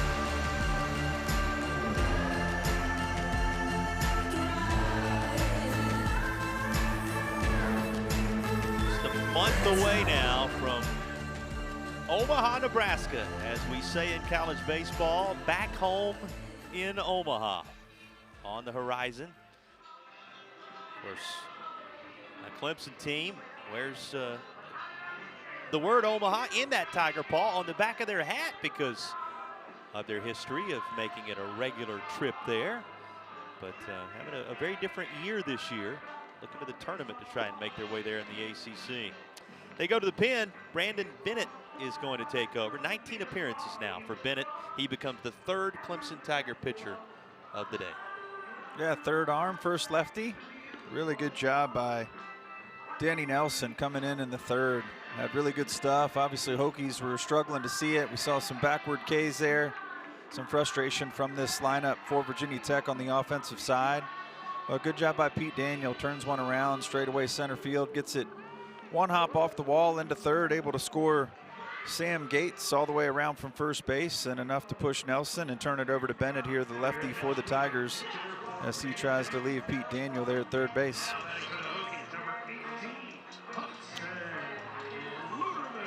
Hokies going to return to Luderman off the bench as a pinch hitter with one out and another run there for the taking here in the sixth frame. Luderman in place of Hurt in the 8th spot in the lineup. This is going to be his 160th at bat of the year. He's driven home 36, number 37, a possibility with the Clemson infield in. He takes a healthy cut at strike one. Yeah, infield weigh-in, including Luke Gaffney over there expecting a bunt. Instead, a huge swing there for Luderman on the first pitch. Infield stays in. Gaffney still expecting. That'll make your heart skip a beat sometimes if you're one of those corner infielders. Count evens a ball and a strike. The new pitcher, Brandon Bennett, in the state of Michigan. And this is given a ride. Should be well deep enough. The question, will it be down? And the answer is yes. It'll hop over the fence. Second ground rule double of the game for the Hokies. They've come in run-scoring innings, and this is the first multi-run scoring inning for Virginia Tech. 2 plated here in the bottom of the 6th. This one making it a 3-0 game. Well, and I was paying a lot of attention to the infield there, drawn very, very closely into the opportunity to make a play at the plate, but outfield as well. He saw a long run to go get that. Luderman slow out of the box, doesn't think it's a home run, but he knows where the outfield's playing. You see Clavon having to go all the way back and over the wall, easily into second for Luderman. A big pinch hit at bat there for Hudson Luderman, and the Hokies now able to take a 3-0 lead. Petrich, deep to left. That's going to sail over the fence. And Virginia Tech opening up a lead as the Hammering Hokies come to life in the bottom of inning number 6. That's pretty good contact there. Pete Daniel, see Luderman in the pinch hit opportunity, does his part. But then right there, the hardest hit ball, Owen Petrich in the 9-hole. Hammering one to left field, knows it out of the box, and just like that, a 4-spot here in this inning. Take another look, and a little bit of bat flip for Petrich as he gets all of it. And now a 5-0 lead for the Hokies. On the 5th home run of the season for the Virginia Tech 9-hole hitter. Back to the top of the order in Grube. We gave you that stat a moment ago, how Clemson was perfect on the year, and not a small sample size, 25 of them in the victory column when they gave up less than 4 runs. 4 runs or less. Hokies now eclipsing that as they trend toward putting this one in the home team's win column. Plenty to celebrate there. You know, nice play defensively earlier in the game, and now he's got his offensive moment to go with it for Petrich. It's a little tight on Grube. Just misses making contact with him. It's ball 2. 7 hits now. And it's worth underscoring, Hokies did not have a hit between the first inning in which they scored their lone run prior and this 4-run bottom of the 6th inning. 4 hits in a 1-run first, 3 hits now in a 4-run 6th. Well, yeah, you had just touched on that. Good first inning, but a great job by Clemson to cut one down at the plate. And then here, Virginia Tech really leaning on the long ball. Daniel deep to center. Luderman gets it beyond the outfield, and then Petrich there just over Sandro's Pizzeria out there in left center field for the 2-run shot. Now Bennett, the 3rd arm for Clemson here. The left-hander trying to find a way to get Grube in a 2-2 count. That's going to pin ball off the lower body of the Clemson pitcher, and Grube will safely work his way to first. That's a second Clemson pitcher that's been hit with a liner up the middle today. Nelson was able to continue while we were talking with Coach Sheff, no less. And we'll see if the same thing holds true for Bennett. That one there looked like down by the ankle. That's a scary moment. Hard hit ball for Grube in the lefty-lefty matchup. Going to bring the trainer out as well. Bennett appears to be okay, but now we'll see if he continues, as there's plenty of looks to the bullpen. If the Tigers go to their next arm, or nobody up. Imagine it's Bennett right now. A chance to check on him, make sure that ankle is okay. Looked like it caught him on the front side. Turned around in a hurry from Grube, and he's going to get a couple warm-ups in here, make sure he can continue. Well, in an injury situation, there would be options, even though, as you said, to this point, nobody throwing for the Tigers. 10 pitches into his outing. Bennett making sure the landing is smooth, and everything appears to be okay. That's good to see. Saw that ball turned around. Saw the one earlier off of Nelson. He was able to make a great play, continue there as well. Good to see Bennett stay in this game here. 1 out, Grube aboard on that ball that ricochets to the left side, and now Gibson with an opportunity. Now Nelson doing so, talking about staying out there all the way into this 6th inning. He started the frame. Here's a first delivery to Gibson. Extra base hits abound for Virginia Tech in this one. Hokies with 4 of their 8 hits of the extra base variety. Cleavon barely moving just to the top left of that Virginia Tech logo in left center. He will make the catch for out number 2. Gonna leave it up to Cook if the Hokies are gonna do anything further. Cook, who put them on the board earlier in the game, will bat with a runner aboard and 2 away. Yeah, good job there by Bennett to settle in. Gets the F8 put out for 2 outs, and like you said, a pitch away now. Cook seeing it Wells. Really coming into his own late in this season. Tough start for the catcher for Virginia Tech, but Bennett able to run the fastball by him there for strike 1. Cook extended his hitting streak. Modest working its way toward double digits with that single in the first, which made it 1-0. It stayed that way until right here in the bottom of the 6th.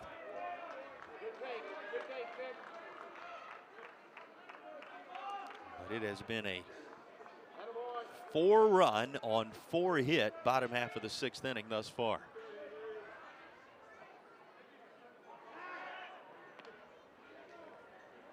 Little token check on the runner Sam Group.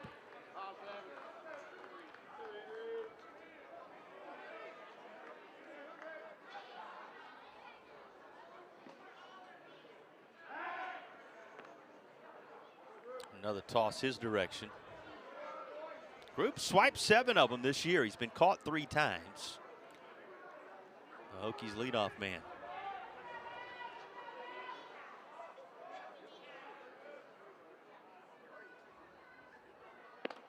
And the pitch out of the zone to Cook. Hokies with a big inning here, moving closer to what would be the pursuit of a 12th victory in their last 16 games. And a first step toward what would, if they can finish it off the rest of the weekend, be a 3rd consecutive ACC series victory. And the first against the Clemson Tigers since all the way back in 2009 in terms of series wins. The only other time they'd taken a series from the Tigers in ACC play. This one caught Gerald. Let's take another look at exactly how. On the finger, it looked like. Yeah, contact off the bat of Cook and catches him on that bare hand. Runner is on the move. Here comes the throw. Nice throw by Gerald. He was unfazed by what happened to him just a moment ago. Both backstops effective in throwing out runners along the way in this one. It's a 4-run frame for Virginia Tech, though. The biggest swing coming from Owen Petrich. Yeah, Petrich saw it well following Daniel. And then Luderman in the pinch hit spot, but nothing bigger than that one. 2-run shot, left side, Hokies before in the inning. 5-0 lead, Virginia Tech going to the final 3 frames.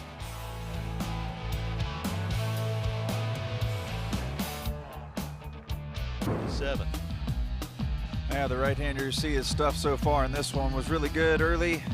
Minimal pitches, keeping the pitch count down. Had a little bit of struggles in the 4th, finding the zone. Able to work out of that jam with 2 runners aboard for Clemson, but see he's mixing his pitches, locations. It's been very effective as he works into the 7th here. 75th pitch thrown for a strike for Renfro. Trying to minimize the bullpen. You see the 7 flyouts, 6 groundouts, 4 strikeouts to show for. Letting his defense work behind him. Quality start for the right-hander. Terminology over the years has been equal opportunity pitcher in that situation. He's given his defense a chance in the outfield, on the infield, as you see here, the strikeouts when he's needed them. Brett Renfro has been everything you would expect, and Brett Renfro doing this off the heels of his last ACC start in this yard, in which he threw 8 scoreless innings as part of a combined shutout against the NC State Wolfpack. So this holds his final 2 starts here at home against the ACC, and you can really sandwich that one on the West Coast. In between it is another stellar start, the way he will have finished the year for Virginia Tech. And you have to couple that with the way the Hokies are finishing the year as a unit. It's correlated, there's no doubt about it, with the way their ace has performed in these weekends that matter in April and May. Yeah, I think offensively they're finding their way. We've touched on Cook today and what he's been able to do in the latter part of this season. Obviously, Ethan Ball's been so good for Virginia Tech all year. Groob in that leadoff spot. Saw him start with the leadoff hit in this one to get things going for Virginia Tech, get that run back in the first inning. So offensively, things are going well. Pitchers have been strong, led by Renfro, who's doing his part here tonight. An opportunity now, 1-2 count for a strikeout or a quick second out against McClatty. McClatty to this point has grounded to the right side of the infield and flown out the left. He's a symbol of what Renfro has done so well. Just found ways to trust his defense alongside those 4 strikeouts. Now remember, he's still 3 strikeouts away from 250 for his career. He came in chasing that milestone, and this is his final start of the regular season.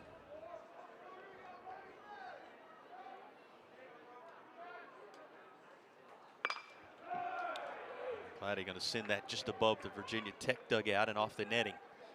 2-2.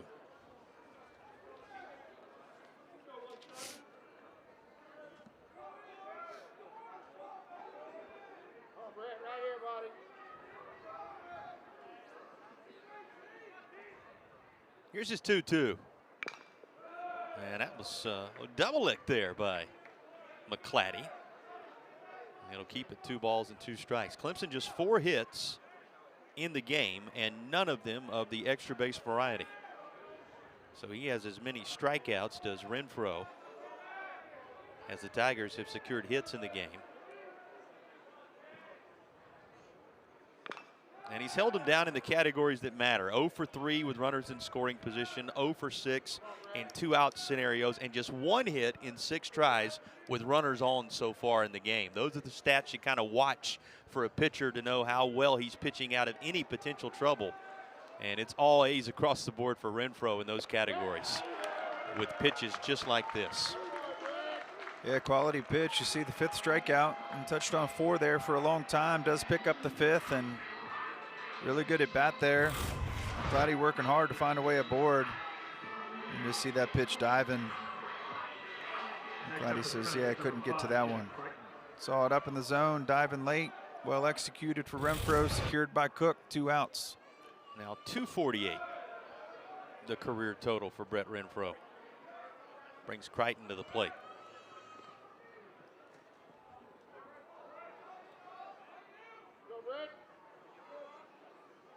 Again, once he has worked it to 2 outs in an inning, nothing further has been allowed. And that's a pretty good piece of the formula generally.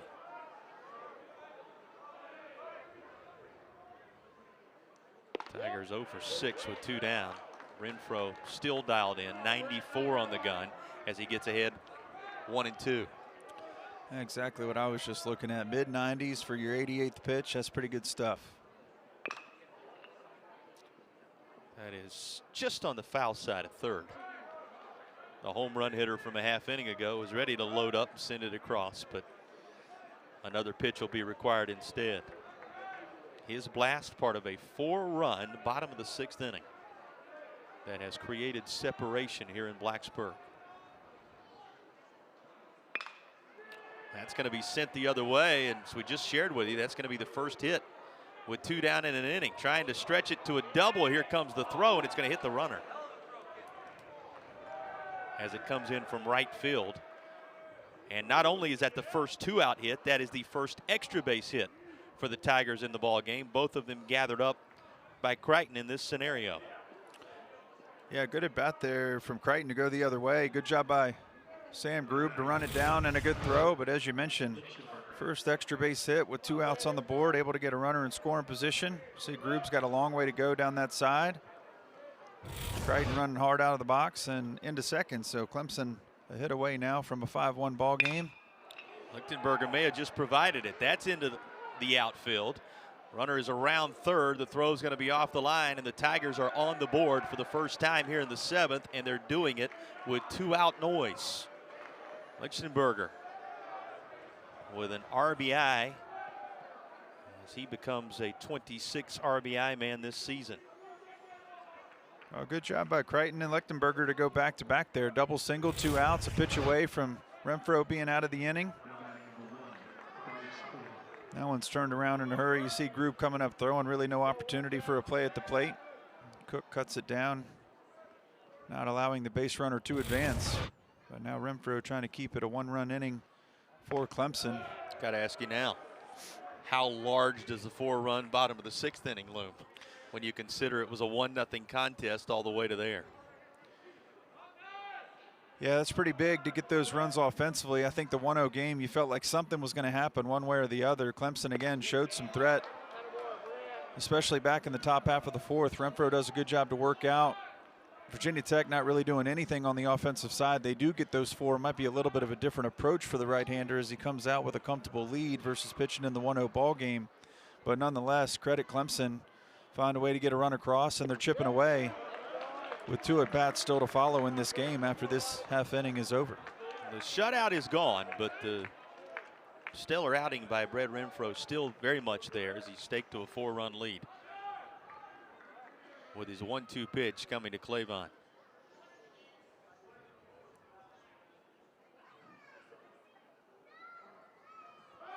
Runners moving. Cook from his knees. The throw in behind the arrival of Lichtenberger. He stole his 5th base of the year. He's been caught a couple of times along the way as he's in scoring position with what would be the Tigers' 2nd run of the day.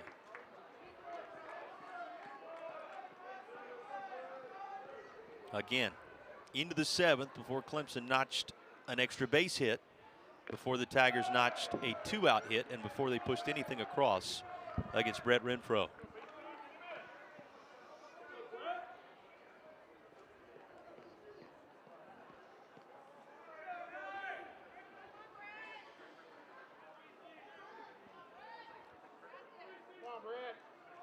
Hokies fans getting in behind him as they see him for the final time in the regular season this year.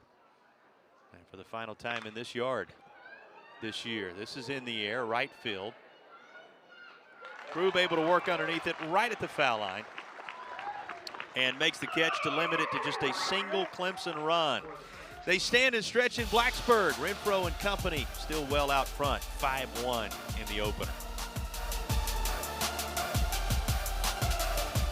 Leos from the sun today, and limited moments on a Thursday evening in the 50s here in Blacksburg. Of course, 5 the number everybody's watching right now. That's what the Hokies have put on the board. A 4-run 6th following a single run in the 1st, and Renfro with another solid outing as they find themselves 6 defensive outs away from a Game 1 victory. There's a nice defensive play for the Tigers shortstop. Lichtenberger taking care of Cook to begin things. There's a look at the Hokies ace pitching the way you would want him to if you're in that 3rd base dugout in the final games down the stretch in ACC competition. You can see his line there. Just the 1 run allowed off 6 total hits. He struck out 5. He's got 248 punch outs for his career now. What a career it's been for Virginia Tech. Yeah, absolutely. And you wonder if he's done. He's got a couple pretzels over there. Is that just a mid-game snack as ball takes one off the back? And we've seen a lot of contact to bodies here in this one. Whether ball's turned around, that one hit by pitch for Ethan Ball at the plate, and take his time moving. Again, temperature's not where they should be mid-May in Blacksburg, so that hurts a little bit more with the contact at the plate. I am with you. Not the night you want to be taking one squarely in the back, as the ball did there. Brings Licurdo to the plate. Hokies with a 1-out base runner.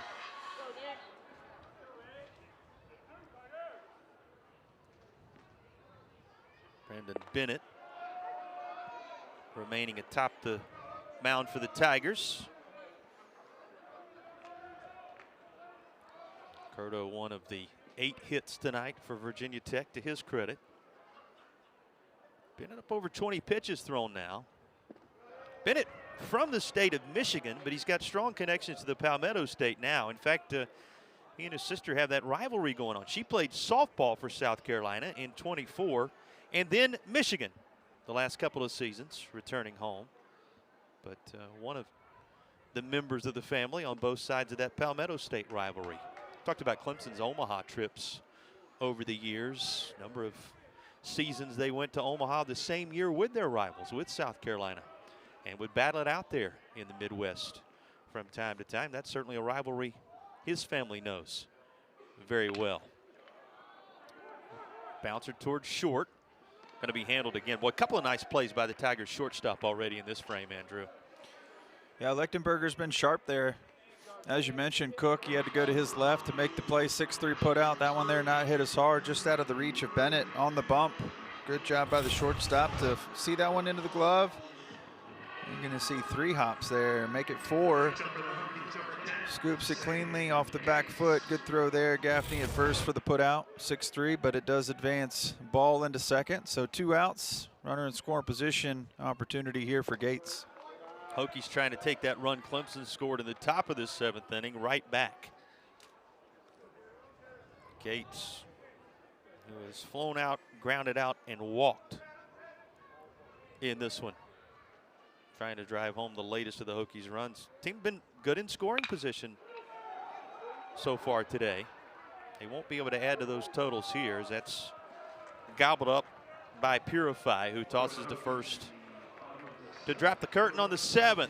2 innings remain in the opener in Blacksburg. Home team in control. Look who's coming back out.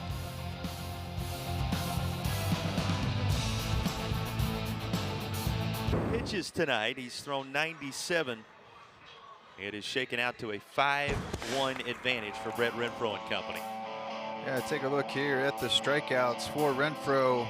Able to move it all around the zone. Has been very efficient with the strikeouts. And then we talked about the fly balls and the ground balls as well, letting his defense work behind him. No errors recorded in this one for the Hokies as he starts the 8th with a 90+ mile-an-hour fastball. Last couple of outings for Renfro, he has seemed to get stronger toward the end without question. If you see that again here, remember he's a couple of strikeouts shy from 250 for his career, but he is popping the mid, as you said, 90 and above in this top half of the 8th frame. Yeah, just leaves a little bit in the tank, gets stronger as he goes. Saw that in NC State here at English Field a few weeks back, trying to do the same here against Clemson with a 4-run lead. Filled his position nicely once more.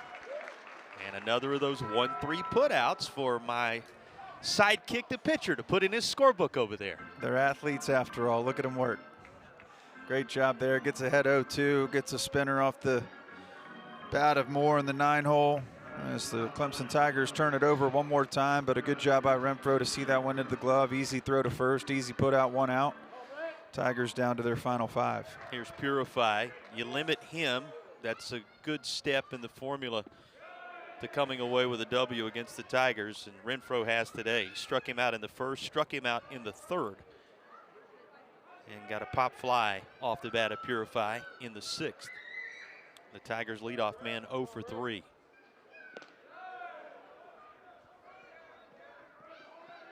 At Clemson, the 6 hits, the lone run coming 1 inning ago in the 7th.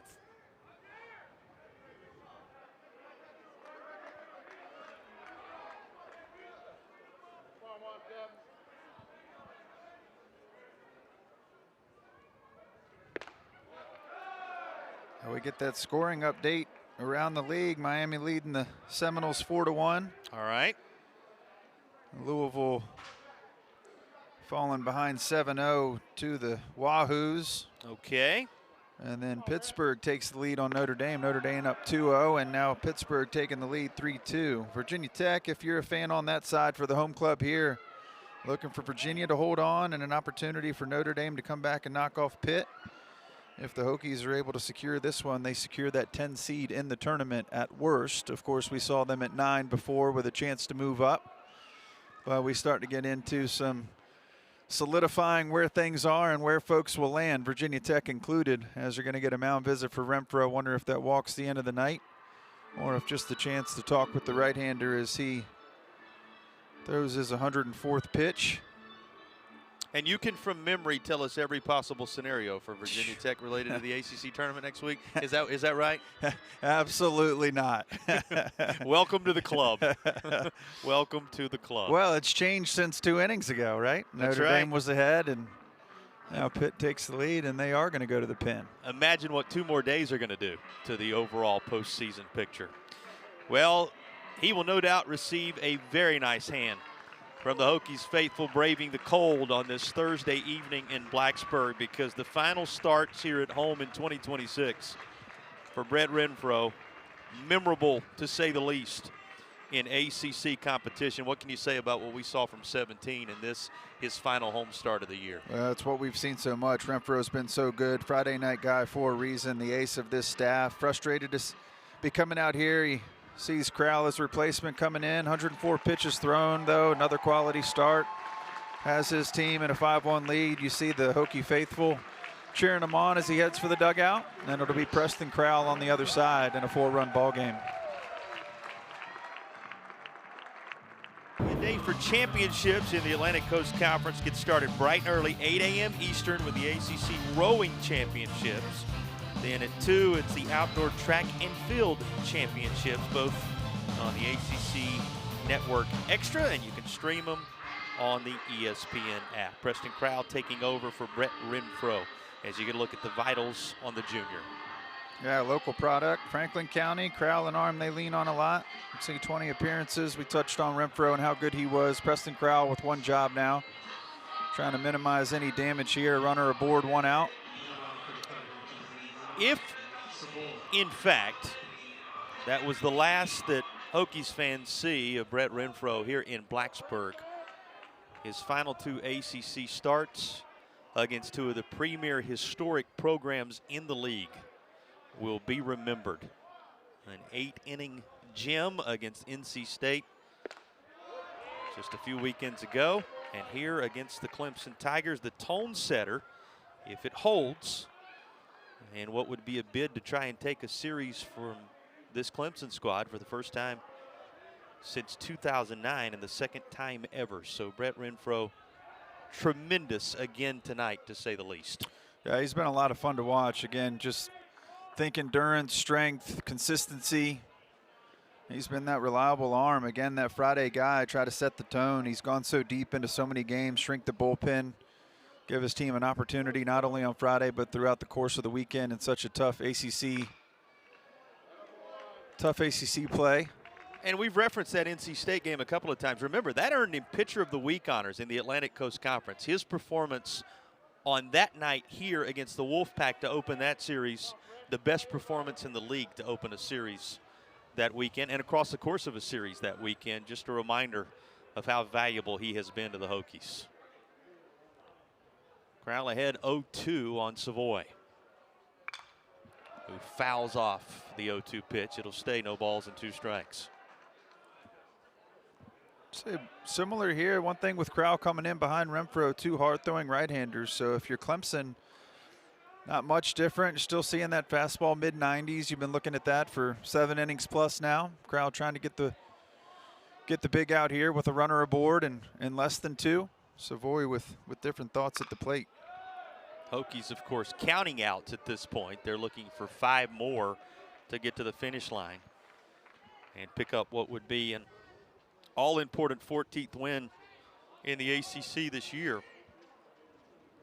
And it's a particularly important win for the Hokies, something we haven't talked about in this one yet tonight. But Virginia Tech, with a win in this one, is a 500 club in ACC play.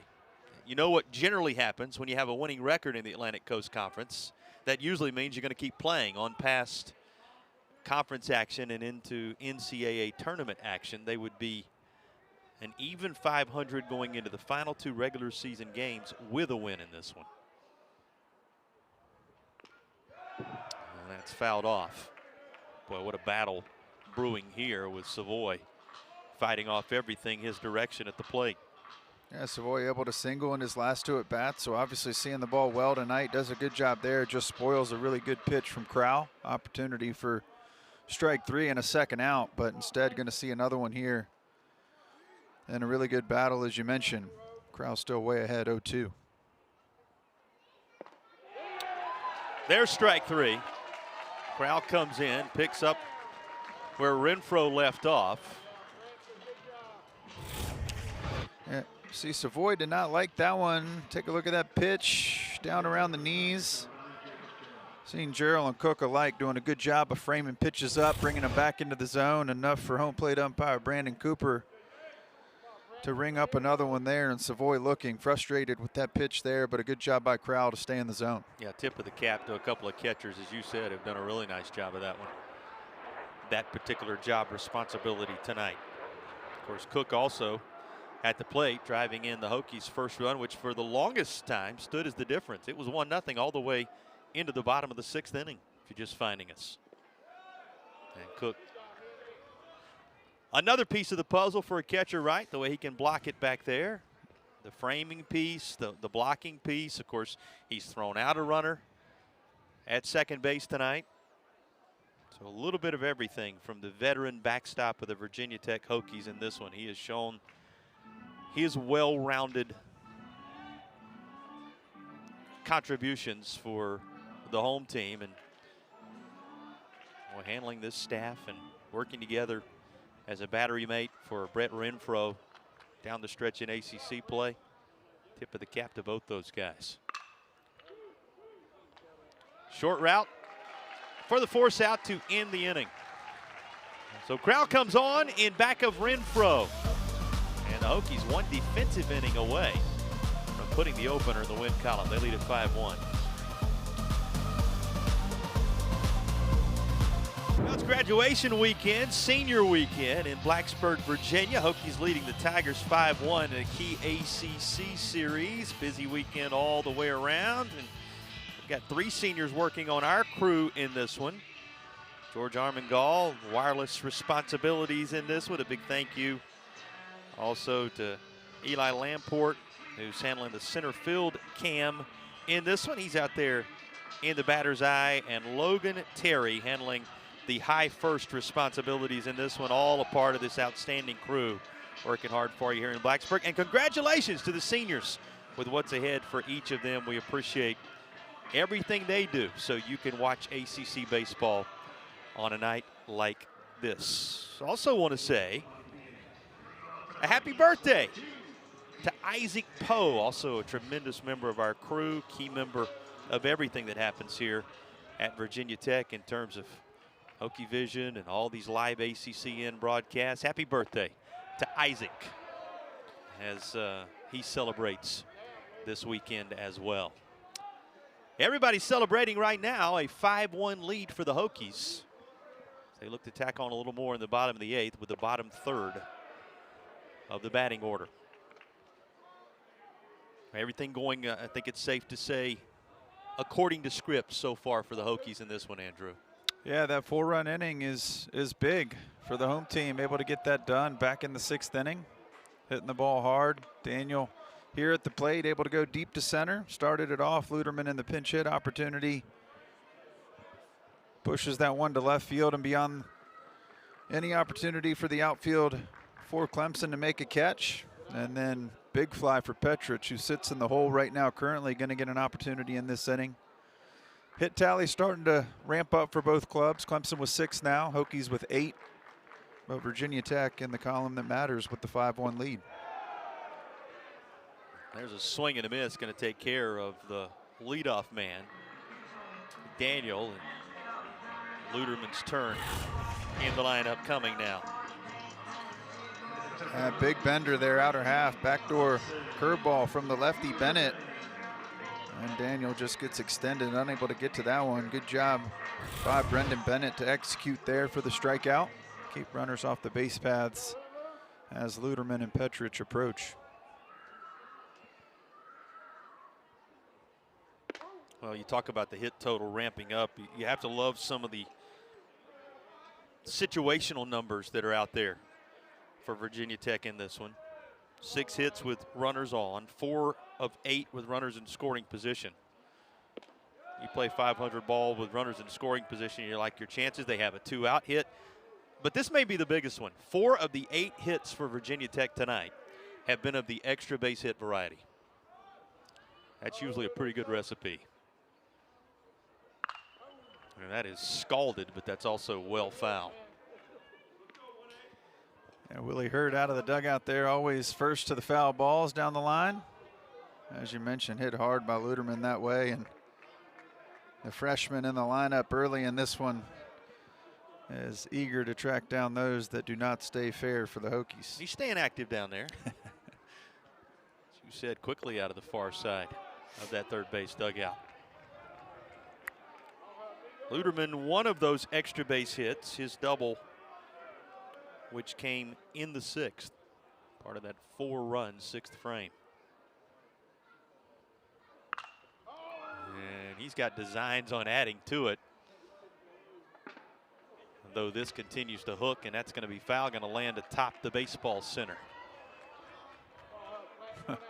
Fans were waiting on that to come back down off the roof. Yes, they were. It was not to be. Still sitting there. And not the first, it would seem. And this not the first. This inning, as Luderman retired in the same way we saw Pete Daniel go down. A couple of strikeouts here from Bennett. Yeah, take a look. A little bit instant replay here. This one's coming, swooping in. Only difference in the one that gets Daniel in at bat a go. You see Luderman try to hold up, sees the spin. A quality pitch for Bennett there, and 2 strikeouts in this inning. Petrich, who had the big home run in the sixth frame, lifts this in the air right field side. And a 1-2-3 inning of work for Brendan Bennett. 8 in the books as the Hokies lead the Tigers 5-1 in Blacksburg. North Carolina Tar Heels looking strong as the second-ranked team in the country. Georgia Tech bouncing back. Remember, they lost a midweek game to Mercer, bouncing back against the team that's been one of the stories of the ACC this year, Boston College, whose team came out of, or whose coach, I should say, came out of that same league. The old Wofford coach, Todd Enterdonato, who has really made headlines with a nice season for Boston College. Those two teams obviously top 5 in the country, and you're watching what's going on in all those other games as well when you consider it affects the seeding for Charlotte next week. And the one thing, and you've said it many times tonight, Andrew, and said it well, the one thing you can do is make sure you handle what happens between the white lines and put it in the win column. Hokies 3 outs away from doing that, which would be one step closer to maximizing their seed possibilities. Yeah, they're keeping on those other games as we just took a peek at. Obviously a few that are more entertaining than others, but if you're Virginia Tech, you're trying to find a way to get it done here at home. They've done that with the big 6th inning in the 4th spot to give them a 4-run lead here going into the top of the 9th. Crowd trying to work a clean inning, and Hokies looking to take game 1. So this has been a year that, and this was a week that it was a headline, that those midweek games, the W's sometimes have been harder to come by maybe than historically. Georgia Tech, a reminder of that in the midweek against a Mercer team making a bid. They're trying to sell their resume with a win like that on the road. You think of all the teams that have come away with some marquee midweek victories to pad the resume. Hokies trying to add to theirs, and that's another step that way, as that is a big punch out of Gaffney once more. Yeah, I see crowd go fastball here, just trying to overpower. Does a good job. Elevated, outer half. Gaffney's on it, but swinging through. And 1 out here for Virginia Tech in the 9th. Of course, you begin to talk about some of it. You got a Liberty team here in the Commonwealth that has come away with a number of victories like that. They're in the conversation regardless of what ends up happening in their conference tournament. They split, you'll remember, with the Hokies, among others, took both of them from Duke in some major ACC moments. So going to be interesting to see how it all shakes out. 6-3, nice dig over at first base. As Gibson handles the backside of that. 2 down, and the Hokies 1 out away. That's the fun, really, of this time of year, isn't it? And we'll talk about it the rest of the way this weekend as well. But those bid stillers out of some of the other leagues and these bubble teams that are trying to make their way in. A lot of scoreboard watching in this final weekend of the regular season. Turned out to be A chilly but nice enough night for the fans to stick around here in Blacksburg.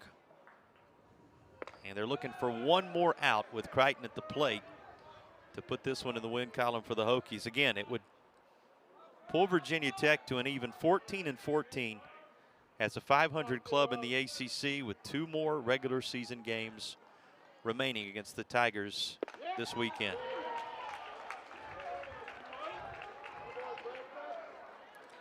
The other thing you have to love, if you're the Hokies, it would mean to do it, just the 2 arms of Renfro and Crowell would be needed for the win. Strong throw from short. That's the case, because that's the ball game. 1 run on 6 hits, no errors for the Tigers. 5 runs for Virginia Tech on 8 hits, and a flawless played game defensively for the Hokies as well. 5-1 the final.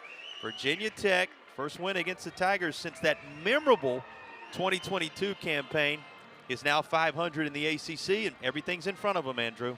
Yeah, it is. First and foremost, happy birthday to Isaac Poe. Congratulations to the seniors. Pretty special day and weekend here in Blacksburg. But as you mentioned, Hokies able to get it done with the 5 runs on the offensive side, and that guy pretty dominant on the mound. Good defense behind him. Hokies get it done here in game 1. Chance to win a series tomorrow. Big thank you to our friend Isaac Poe, and a happy birthday, and the entire crew, all those seniors. Enjoy a weekend you'll never forget. For Evan Ellis and his entire team, doing a great job for you here in Blacksburg, including my broadcast partner Andrew Wells. Jason Patterson saying thanks for joining us. It's gone final. Hokies take game 1, 5-1. A reminder, you can watch this one, all the games across the ESPN family of networks. Download the new and improved, the wonderful ESPN app. We'll see you tomorrow from a warmer, we're told, Blacksburg, Virginia, after the Hokies take the opener over the Clemson Tigers.